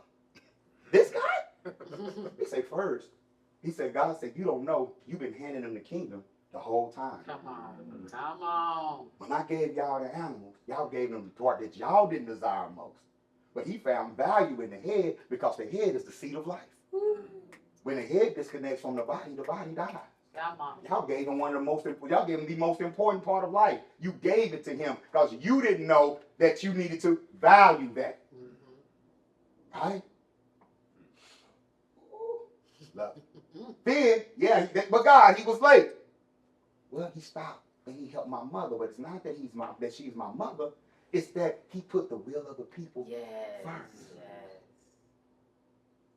He was able to make it not about him. Even though he had a chance to be king, he stopped and he helped somebody less fortunate. If you can't do that, you shouldn't be king. Come on, boy. If you can't help those that are that carry the heaviest burden, you can't be king. They protested. They did. They protested. They was upset. They did all that. They finally told him, yeah, you know what? If you host a feast in 2 weeks, we'll acknowledge you as king. Edgy like, man, I ain't got no money. And then come with a salary, I just got this right out. He went back to SU. SU said, don't worry about it. It's going to work out. You just keep walking in your destiny. So for the next 2 weeks, he's just getting used to what this King Ojuok thing. Ojuok ain't even talking to him. They ain't nothing, right? Well, they come to his house on that day. He still ain't got nothing prepared, right? But what he didn't know is you brought down the village. And while he was outside at the shrine, the village came into the back of his house and filled every container full of food. Come on, man. And when the rest of the Ojuok got there, it's a feast. Oh yeah, you went in, right? I don't know how you pulled that off, but you pulled that off. I'm telling you to say this, Edgy is like a grassroots organizer. Don't you think that the people with the views are the leaders? They not. Got too much You time. think the people that's flexing, they got a little some dollars and all that is a leader? They're not. Because they're not out here dealing with our children in the hood. Right. In crisis, they're not dealing with our families Right. that need help the most. The people who do that don't get recognized. We don't know how to go viral. Come on. We ain't got time to go viral. Right. That's right. Huh? I see OBFC's social media, y'all trying. But y'all got groups to do, men's groups to do. You got jobs, you got families, you got land to maintain, you got children to train. That's right. You ain't supposed to be viral. Come on. Stop saying, man, we should be viral. No, you shouldn't. No, you should be powerful. Come on. You need to seek power. That's real. Real power. You need more land. You need more partnerships on the ground. You need to keep creating and cultivating your relationships right here because you're taking the head. The head is the people. The people, and everybody don't see the value in the people. Come on. They think they passing you off the worst part of it. We get the grant, you get the people. Right. We get the money, we get the funding, you get that part here. Look at them, they taking the people. Stick with it. God is going to reward you. That's right. You taking the most valuable part, the people. Cherish that. Don't let the lack of recognition on this side distract you from the fact that you're getting the treasure. And the universe is going to make you king. Come on. The universe is going to make you queen. The universe is going to make a community that can't be stopped. That's right. It's going to make the impossible possible. Does that make sense? Sir. Keep doing what y'all doing. I love y'all. I respect y'all. I thank God every day that I get to say that that he's used me to have an influence on great people like y'all. Do you understand what I'm telling you? Yes, sir. When I see you hug your daughter, it made me miss my daughter. And it's so beautiful being in a room full of men who will miss their daughters if they gone from them for 30 minutes. It's in my soul. You know? Yes, sir. It feels good to come somewhere and go to a community radio station with black men and we talking about healing the black family. Y'all know how good that feels? Yes. It ain't gotta be it ain't gotta be Breakfast Club. I don't need Breakfast Club. We don't need Breakfast Club. They need us. They don't understand the value in the head. Right. They need us. That's why they come to you every election season. Because at the end of the day, they need us. When all them so-called Black Power YouTube people, when them views go down, they sit down, they know who they need. Right? They better build something fast. Because them YouTube numbers be like, can't count on that. You all are doing it the right way. All right? It ain't about a bunch of people being here. It's about the right people being here. That's real. I'm not telling you something somebody told me. But you keep at it, the people will come. That's a fact. They will come. I'm lucky enough to be a admin on the Facebook site. I very sneakingly never took myself off. You know, like, my Bible's still open, don't worry about it. Right. Watch it. Right? And I'm seeing, because it comes to my phone too, but I'm seeing mothers in the comments, mothers sending messages, and I'm like, man, it's increasing. Time I look up, it's a mama in the OBFC thing saying, can I get my child in the program? Help my child. I love what y'all doing. I see fathers, can I get involved? I'm like, yeah, it's growing. It's growing. It's catching on. Keep at it. Keep at it. We need it. Ashe? Ashe. Any questions? That's what I got, y'all. Thank you. All right. I pray that you feel inspired. I pray that you feel motivated. You know what I'm saying? I know things get difficult. I pray that whatever conflicts you are having, that you work them out for the betterment of who? The people. We don't have the luxury sometimes as servants and servant leaders, right? To express our emotion in a way that separates us from folk. Right. We got to figure out a way to where, you know what, we ain't got to be best buddies, but we can work together.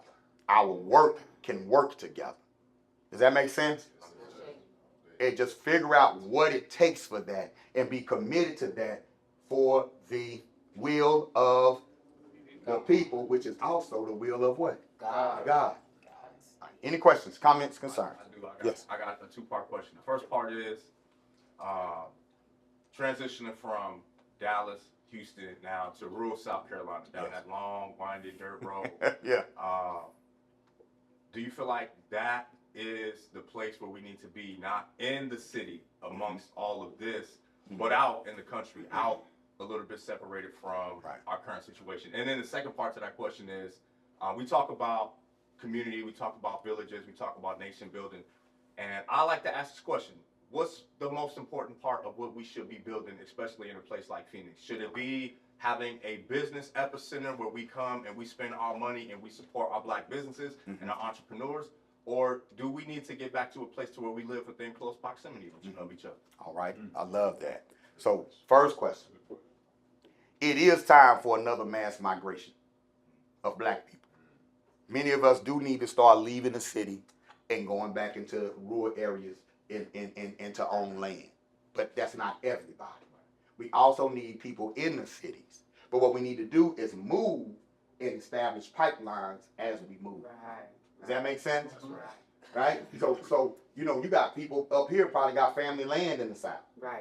Right? When we're in a town called Hopkins. It's the only town in America where 70% of the land is owned by black people. Right? It's a small town. It's 98% black. Right? And there are a lot of concentrations of black landowners there. And these are families who have family members who went up north, right? And didn't want the land. Now, a lot of those people are coming back to the land. Right. Because they know opportunity in the city. But they're coming back to the land, but they haven't been trained to what? Work the land. Right. So you got a lot of people that'll rent out their land to like a white soybean company. That'll come in and plant soybeans, leave, come back when the soybeans come up, take the harvest off your land and pay you pennies. Right? You got black farmers that are growing all kind of textiles. but they're cut out of the processing aspect of it. See what I'm saying? So yes, we should be moving to places like South Carolina, but we also need to be here. So when I grow what I grow or manufacture what I manufacture, I'm shipping it to your store in Phoenix. And that's how you build real, active pipeline. I got a board. If I have a boarding school on the farm that teaches agricultural science and all of that, you know what I'm saying? And he comes in and say, Dad, I think I want to be a farmer. No problem. Baba Amin they have the thing at the Uhuru Academy. You know, we're already doing business with them. We're going to send you there. Right?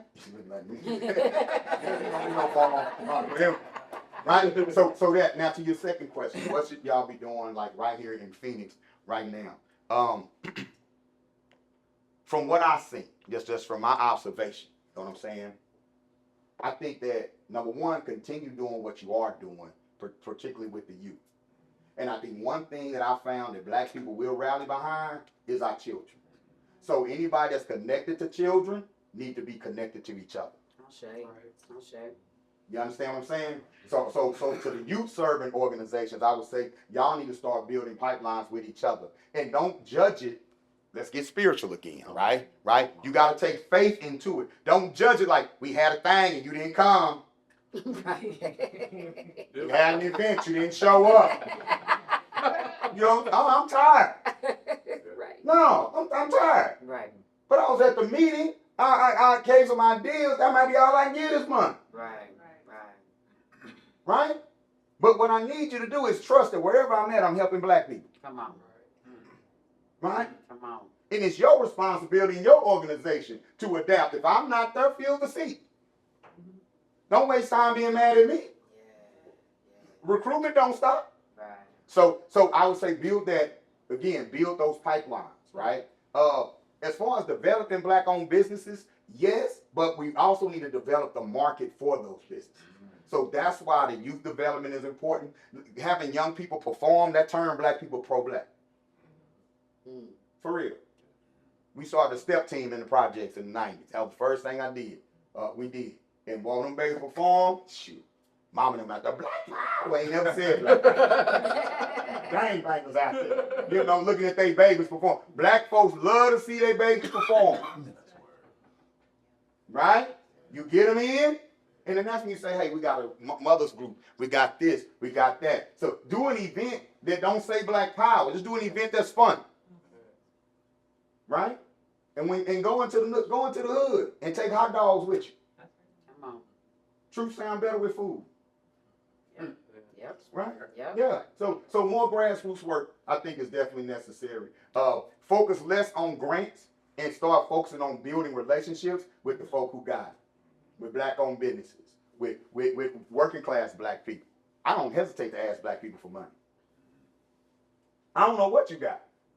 Because I knew people in the projects that had a stack under their bed, in the closet. What? For real. Yeah, I don't know what you have. If I give you an opportunity to support me, look. If I give you an opportunity to support me, I don't know what you have. But I know in order to build what I'm building, I need what? Support. Right. I ain't know what? And it's not a charity. I'm giving you an opportunity to be involved with something that you say you believe in. That part. That's it. And you have to take that attitude too. When you walk in a room with them people, all them grant people care about is outcome. They don't really care about outcome. They care about names on sign-in sheets. Yeah. See? That's all they care about. You the only one care about the people in the whole room. But they need you because without you, they can't get the people. That part. Then they got to treat you fair. And if you're going to engage them, you got to treat them like that. And not treat them like they got something that you just got to have now. We fundraising on our own. We got shirts. We got this. We putting out of pocket ourselves. And we'll do a small thing with a little money before I can compromise my dignity to do something big with you. Right. Well, can you not call it RBG? Can it be everybody BG?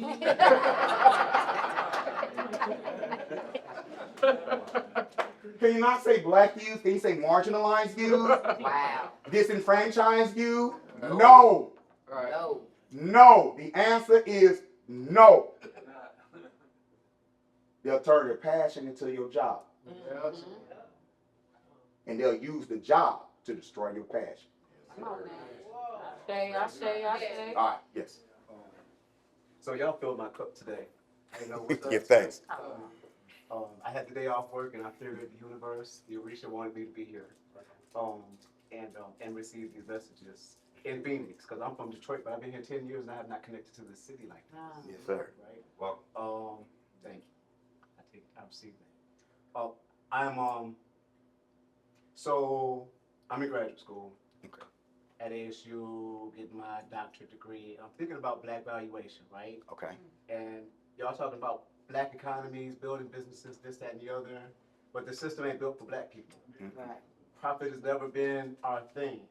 So right now in this scholarly mindset I'm in, I'm skeptical of building into the system and its profit drivenness. Right. So I'm thinking, what does value look like? How do we revalue blackness in black communities? And given y'all's experience and the rest of the knowledge that's in this room, how can we pivot away from profit being the center of how we organize and what we do, and to build unity? Okay. And pivot that to a thing I'm theorizing is care. Okay. And what does that look like? And how do we build that as value within our communities, but operate on a subterranean level, given the system we operate in, so that maybe that's how we build that unity and try to reorient our thinking of how we operate and how we exist in this system. Okay. Real short, redefinition. We got to redefine what profit is, what profit means. Currency. There's different types of currency. We have to figure out how to make how we love each other our currency as well. You understand what I'm saying? Yeah. Right? And so that's the work. Number one, we got to decide if we're going to be a we. Who is the we? That part. Have we even decided that? I missed the me. Right? So far we only a we when it's time to vote. But when we ain't voting, we not a we. When we ain't voting, I gotta get mine, you gotta get yours. We ain't voting. Why you hating on another black man? Goes, I got $200 million and you ain't got nothing. That ain't how we talk. He ain't giving nothing back to the community. Don't say nothing to him. God love what he do. Say, we don't want our girls going down the bad road. You know, Glorilla won. We don't want our sons in these streets. If your young boy concert coming, I'm taking my baby. You know, we have to redefine who we are. If a young boy comes out of jail, he puts out an album called Massa. That's crazy. Make America Slime Again. All I saw was Massa. That part. Make America Slime Again, Massa.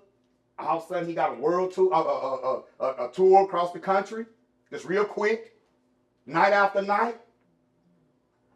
Folks in the hood treating like that's, and outside the hood treating like that's a thing to go to. Because we got this duality working with us. Yeah, he negative. Yeah, we don't want to hear that, but he made it. We just happy he what? Made it. But what did he make? Right. Made what? Right. So redefinition, that's why the Rites of Passage programs, the Black History programs of what you're doing is very valuable. Bring that study out into the community and study your people. Yeah. Right? Our adventure has been cultural anthropology. Yes. The whole time. Every hood I go into, that's what I treated like. When we was on the dub and I was in my African suit, I'm doing observations. Yeah. I'm comparing this hood to St. Louis and St. Louis to Atlanta, Atlanta to Fort Worth to Houston. I'm taking notes, mental notes. This is how it's structured here. Oh, they do it different there, right? And you have to get, yes, Carter G. Woodson and Zora Neale Hurston. So we need our academics to come black into our communities and redefine. Because they put in those sociology books. Yeah. No, that's not who we are. Yeah. Right? So that's how I feel about it. I love to barter and partner. You know, but if more of us do it, we can do it more. Yeah. And the more we can take his currency out of the equation and establish how we do business, then we can sustain what we have. So, which goes back to Can I movement. expound on that? Yes. What the brother asked. I think that exactly what you said, the redefinition. We got to stop looking at profit solely as personal enrichment and redefine that as access. Right. Because if we can build businesses that generate profit, instead of saying that I'm going to take that now and personally enrich myself and go buy a house or a boat, instead now take that and multiply it and give access to people to generate and create more businesses within that space. Buy up the property, buy up the land, so that now we can maintain ownership of something and then use that as an opportunity to expand. I think so often we look at the system that we live in, and it's hard to not be a capitalist in America. This is the system that they built. This is the best one that we have access to. But we don't have to partake in it the same way that they do. So we can create a business that generates a profit, and then instead of saying that now I'm gonna go buy this Bentley or I'm gonna go buy this big home, instead what I'm gonna do is I'm gonna turn this into an opportunity for other people to be able to do the same thing and give them access. Because access to capital, access to information, access to opportunity, land ownership, commercial real estate, all of these different things is what some of the most brilliant people in our community lack. And so too often people will go and create a business and say, this is just me and just mine. And you can pull yourself up out of bootstrap and do the same thing. Right. But if we redefine what profit is and what profit taking actually means, then now we can have an opportunity to kind of grow. Instead of being a gatekeeper of the access of information and capital, spread it and make it available to everybody else. I say. So The system, now just put this out there. go talk. The system is designed to disperse collectivism, 100%. which is why our indigenous brothers and sisters are in the predicament they in, because they have intentionally inserted themselves in their system where they cannot come as a collective, to get their land back, right? And when they find out that collectivism is about to cohere, they come up with other opportunities to disperse it, CIA, FBI. Yeah. So I think I argue that we need to move in ways where it's just more subversive, where we connect spiritually in a way like we do as Black people across all of those separate systems, even the Black patriots. They're tuned into it to a certain extent. They just deny it. But if there's a subterranean, subversive way for us to connect collectively in spaces like this, then when capitalism is unsustainable and it fails, the systems that we have and exist in rise and fill that void before the corporate systems. That's all. Because you fight systems with systems. We have to be builders of systems. And we ain't gonna call it the system no more. We're gonna call it their system or a system. Right? Because we don't want to feel like that's the only system. We have to build systems of communication, systems of commerce. We have to build those systems of schools. Well, we soon found out when we started the Uhuru Academy, we need a system of schools. I don't build a school, I build schools. We're building a system, a global network of African-centered schools. Can't do one. You can't do, you have to build a system, small ones. They'll eventually become what? If we keep watering them. But it's a process, it's not an event. Don't let somebody come in front of you and promise you something big tomorrow. They lying. If y'all just send me the money, I'm gonna do it. He lying.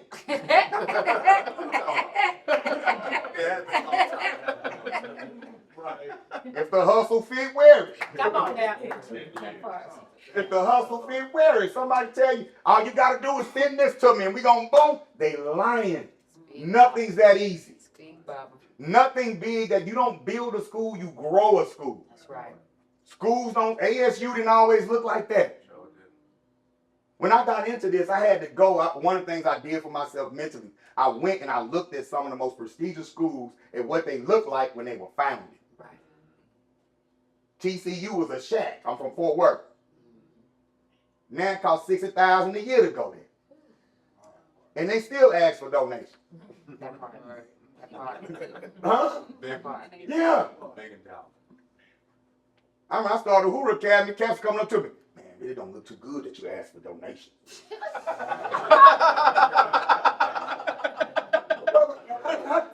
How do you suggest I do this?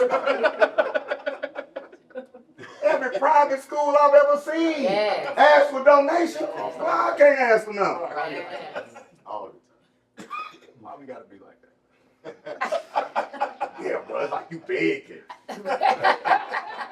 You don't feel like you was begging at that interview? I'm a grown man that work for myself. That part. I bet you begged more than I did this week. Bet you did. Yeah, it's a mind shift. But the underground is the black neighborhood that we all abandoned. Yeah.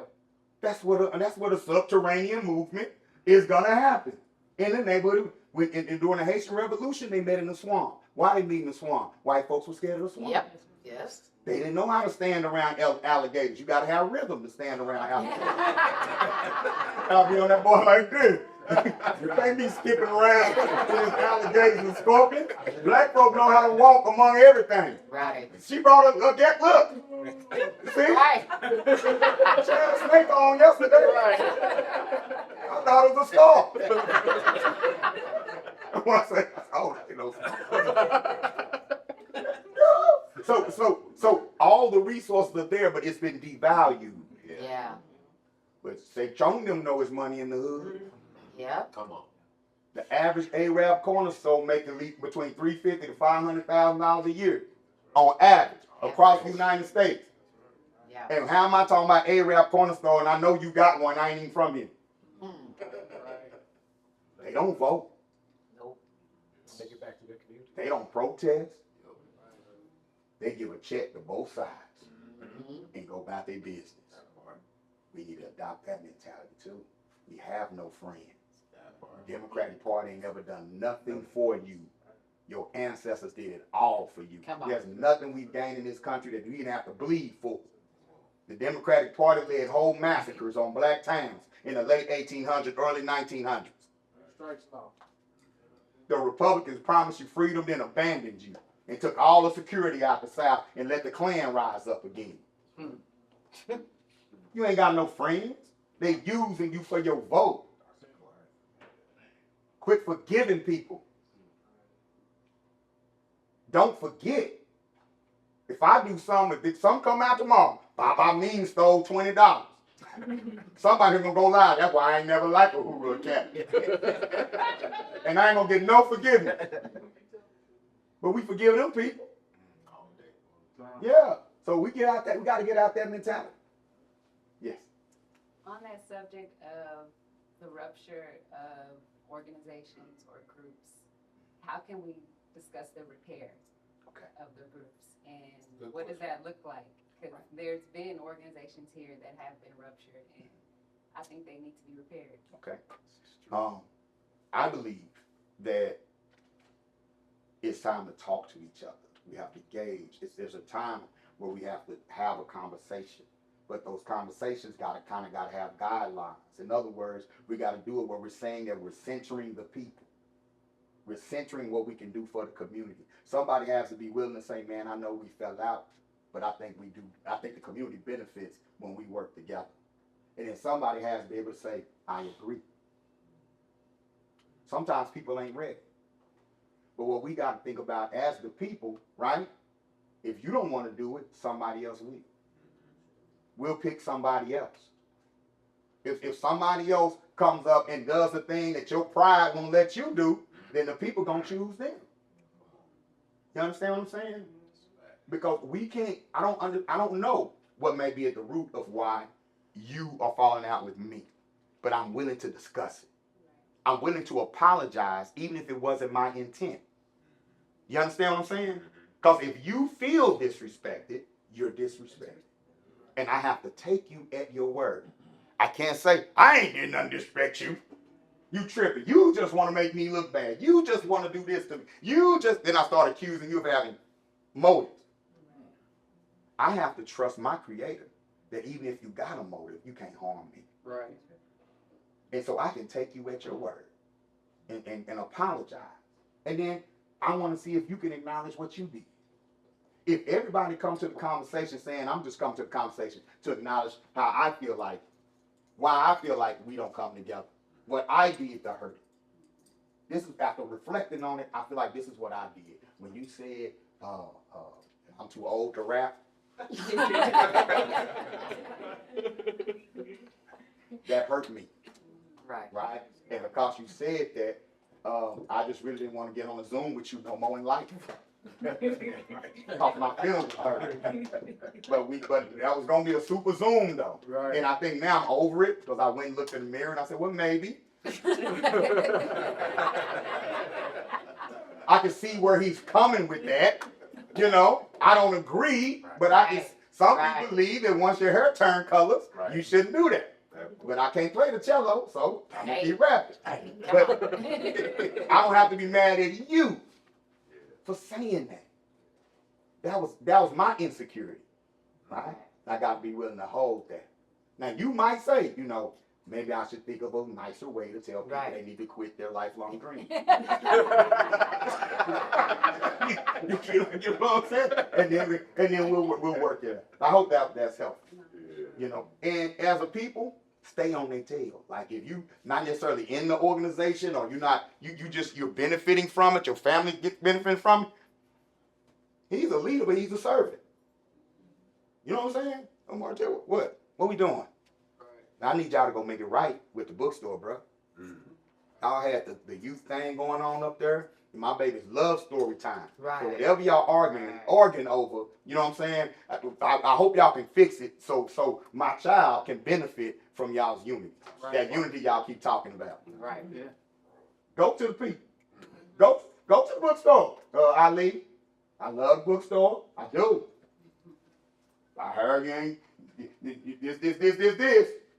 I'm just saying, you can do what you want to do, but I need you to fix that. The neighborhood needs you to fix that. I don't know how long it's going to take. I don't know what it is. Ain't none of my business.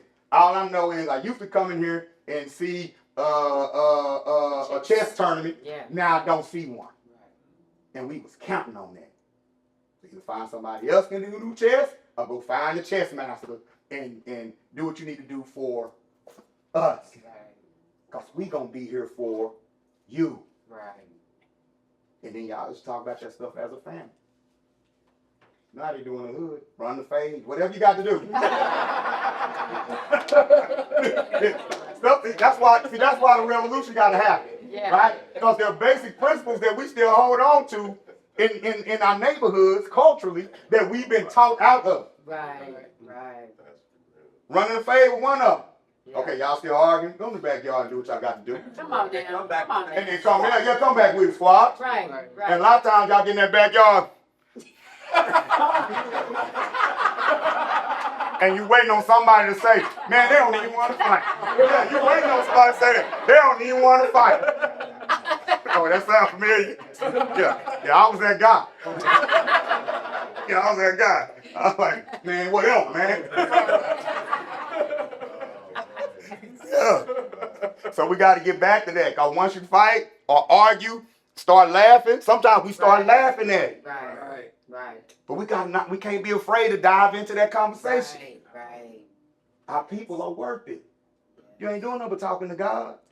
Oh, man. Yeah. Anything else? Yes. Oh. Brother, going back to what he was saying about capitalism and how it's a system where we control the resources and the distribution of those resources so we can see the profit. And we kind of caught up in between what capitalism is and feeding it. Because we the commodity for real, like. Right. Absolutely. How important in your curriculum and for us in unifying do you think sustainability is? Really? Like being able to harness the water, the earth, because, God gave us everything for free, and then somebody became a middleman, started charging. Right. So having, because, it's wind turbines, solar panels, and once we Health and wellness as well. Stop feeding these people and the resources that they cutting us out of. Yep. Everything is profit. We can think, we can evolve, we can start creating systems where we can actually see technology, because there's so many, instead of building each other houses, we pay mortgages, Yeah, I get it.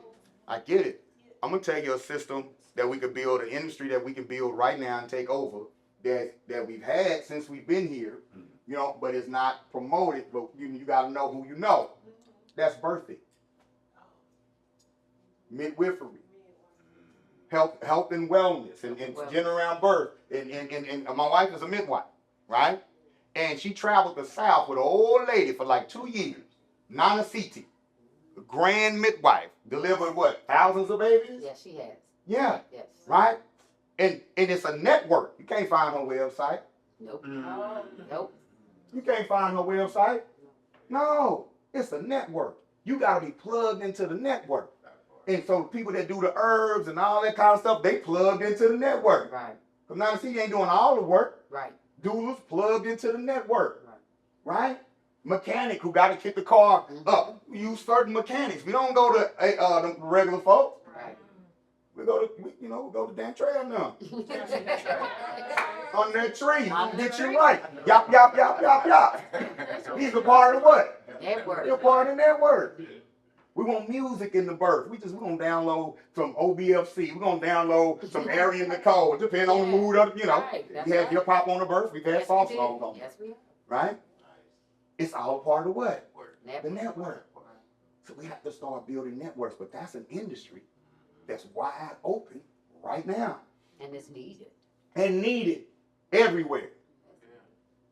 Right? Education. Yes. Now is the time to be in education. Don't get caught up on these liberals and folks talking about the school choice is bad. That's empowerment. That part. So how you use it? They've done. When they pass anything, we got to master how to use it. That's part. Yes. Nothing's passed for us. So whatever's passed, we got to master how to use it, but not depend on it. Just use it as a boost. Use it as a, you know, I try to use school choice as a way to get in parents' head. Yes. You know, we control our babies' education. Yes. We don't have to send them there. We can do a better job. Now we can go grab some tax dollars to help make it happen. That part. So, hope that's helpful. Yes, all right, cool. Yes, sir.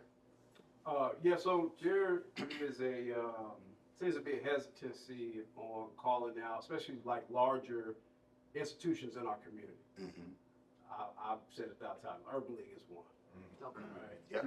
And so, but it's like we don't want to air out the dirty laundry, but at the same time, especially organizations, Mm-hmm. they're taking opportunities. Right. Right. And so, Okay, what do you think is the best way to address it? Is it some type of public calling out? Is it going to, you don't have a lot of faith in that, going to them directly to say, hey, what's going on? Right. Or do we just continue to build, you know, at the grassroots level and just try to, you know, scale, knowing that they're the whale? If somebody's looking to give money to black people, they're going to go to these larger institutions that's been around this long. And, you know, the pessimist in me is like they going to them because they know they're not going to bring about any change. Right? I think grassroots movements don't go to the organizational leader, go to the people who are donating, the black people, the businesses that are involved. Try to turn them. Like going to spaces to turn people. You know, when you go into the banquet and that sort of thing, go in there and look for that. It's gonna be an old black man in there. That he give every year, but that's what he been doing since 1978. Yeah. He hate all them people. Right. But ain't got nowhere else to give. Yeah, Right. he hate all them people. If you create a relationship with him, he'll come donate to your cause. We got to turn him. It's somebody in every Negro movement. It's some black folks in there that can't stand them Negroes at the top. That's who we need to go after. Anybody standing next to the white man, don't even talk to him. You don't know where he's at mentally. He might be the spook who sat by the door, or he might just tell it. He might just come in and destroy you and show mouth and look, I ain't let them, you see, I stopped that. Can I get my donation next year now? Because those people exist. Right. Right. You go into any situation as a warrior, as a revolutionary, and you look for the dissatisfied. So if you're going to be in them spaces, look for the dissatisfied that are already in those spaces, because they going to give you all the dirt. I'll be getting dirt. Yeah. I be getting dirt. Like, yo, such and such is cool, but you got a little side piece on the other side of town. Like, yeah, you been waiting to tell them. You've been waiting to find somebody that you felt was safe enough to tell that to. Go be that person.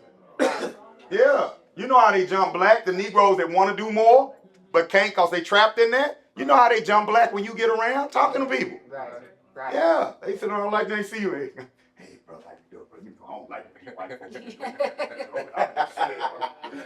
They be having that guilt. Right. Don't let them off the hook. Right. Eat that guilt. Exploit that guilt. The challenge too is that that's what the enemy does for us. Mm-hmm. They're gonna send them into our establishment, into our buildings. Dissatisfied. It's a strategy. Yeah. Yeah. It's a global strategy. That's how you do it. Find the dissatisfied in those groups. Yes. I have a question for different organizations, different people that have, I guess we call beefs with each other, right? Mm-hmm. Do you play the position of coming together or not be in the middle at all? It's like, if you don't want to do with this person, do you not deal with both, or do you try to mend that relationship? Okay. Number one, I'm not getting in nobody's custody battle. You know, and I'll be joking with cats that I know that fall out. So I'll be like, have y'all argued custody yet? Who get me?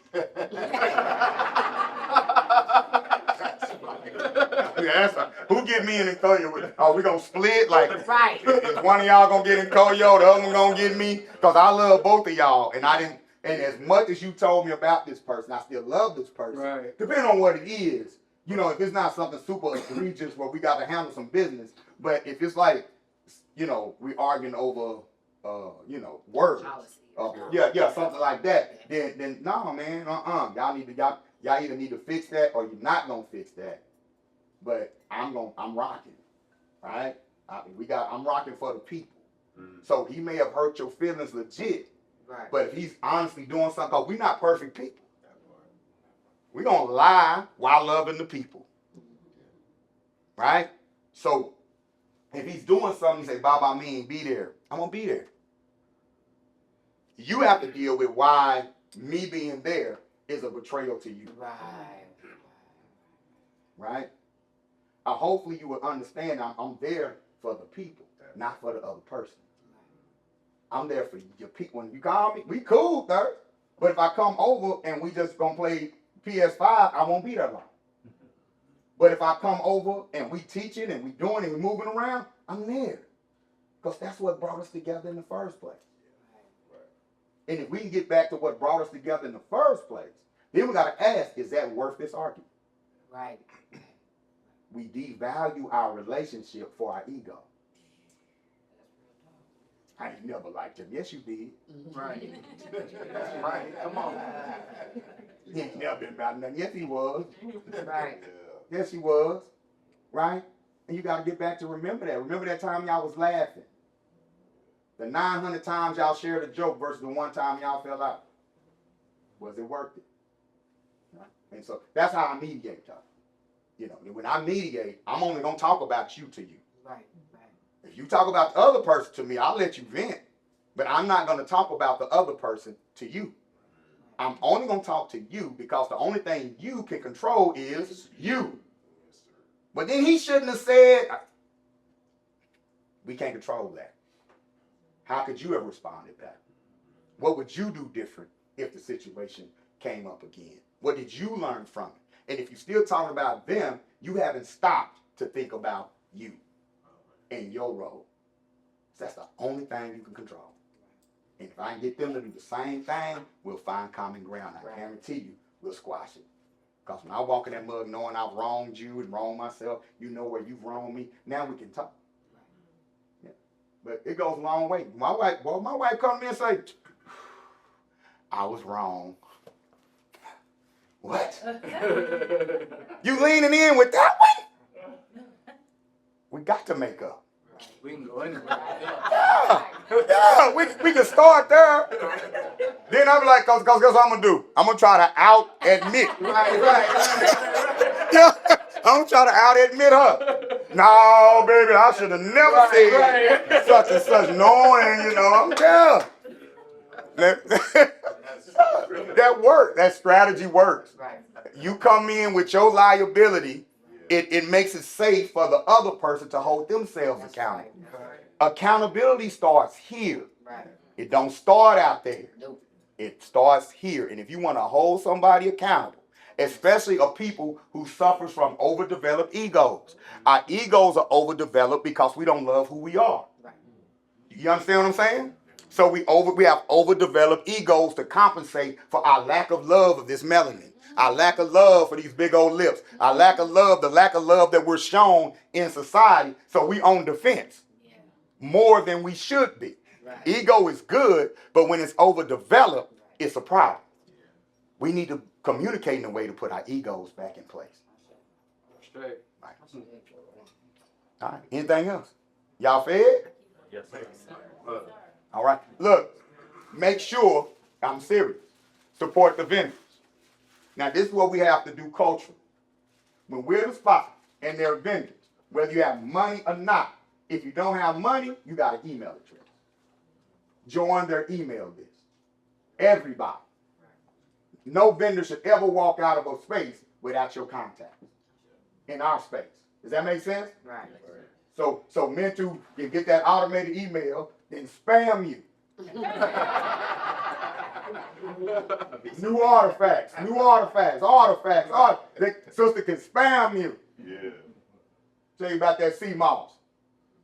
Right? Because it's going to jog your memory, and when you can support, you will support. Right. And that's what business owners need. We need relationships. Small businesses need relationships. Yes. Right? Right. These trips are an expense. They're an investment. If I can't make it back in money, I need to make it back in relationships. I say. So let's make sure our vendors leave out of here rich with money and relationships. Does that make sense? Yes, sir. Can we do that? Yes, sir. I say. Cool. Hey man, one more time for Baba Amin. Thank you. Hey, the website is the UroAcademy.com. Yeah. UHU, or just scan this, but yeah. So this right here is our school store, right? I was trying to spell it. My phone, our phone number on there. But if you would like to support us this weekend, you can scan this. It'll take you to our shop on babaamin.com. And we got apparel on there. We have music on there. I might have a lecture or two on there. But also, you can go into if you say, I don't want to buy nothing, I just want to donate to the school, just go to the menu, hit make an impact, and you can do it that way too. Right? That's right. But and spread it on your social medias. Any love you can give us, we definitely appreciate it. I say? Hey man, this is powerful. We got a lot of information. Let's use it. You know, we got a lot of knowledge. Let's use it. Let's network. Let's build. This has been an awesome experience, man. We got one more event at the studio if y'all want to come. Just content creation. We're just going to politic, maybe do some songs, do some more interviews, do some podcasts, maybe get some food. I'm a little hungry. And, yeah, man. I ain't doing no wings. Nah, I ain't. But, yeah, man, I appreciate all of y'all for coming, man. Like you said, type in with the vendors. Tap in with OBFC.az on our Instagram or OBFC online. We try to do stuff like this all the time for the community. Tap in with Ali, Grassrootz Bookstore, the Archwood Exchange, man. This is our tribe, and we got to keep growing it and pushing it. You feel me? All right, man. Peace and power. Thank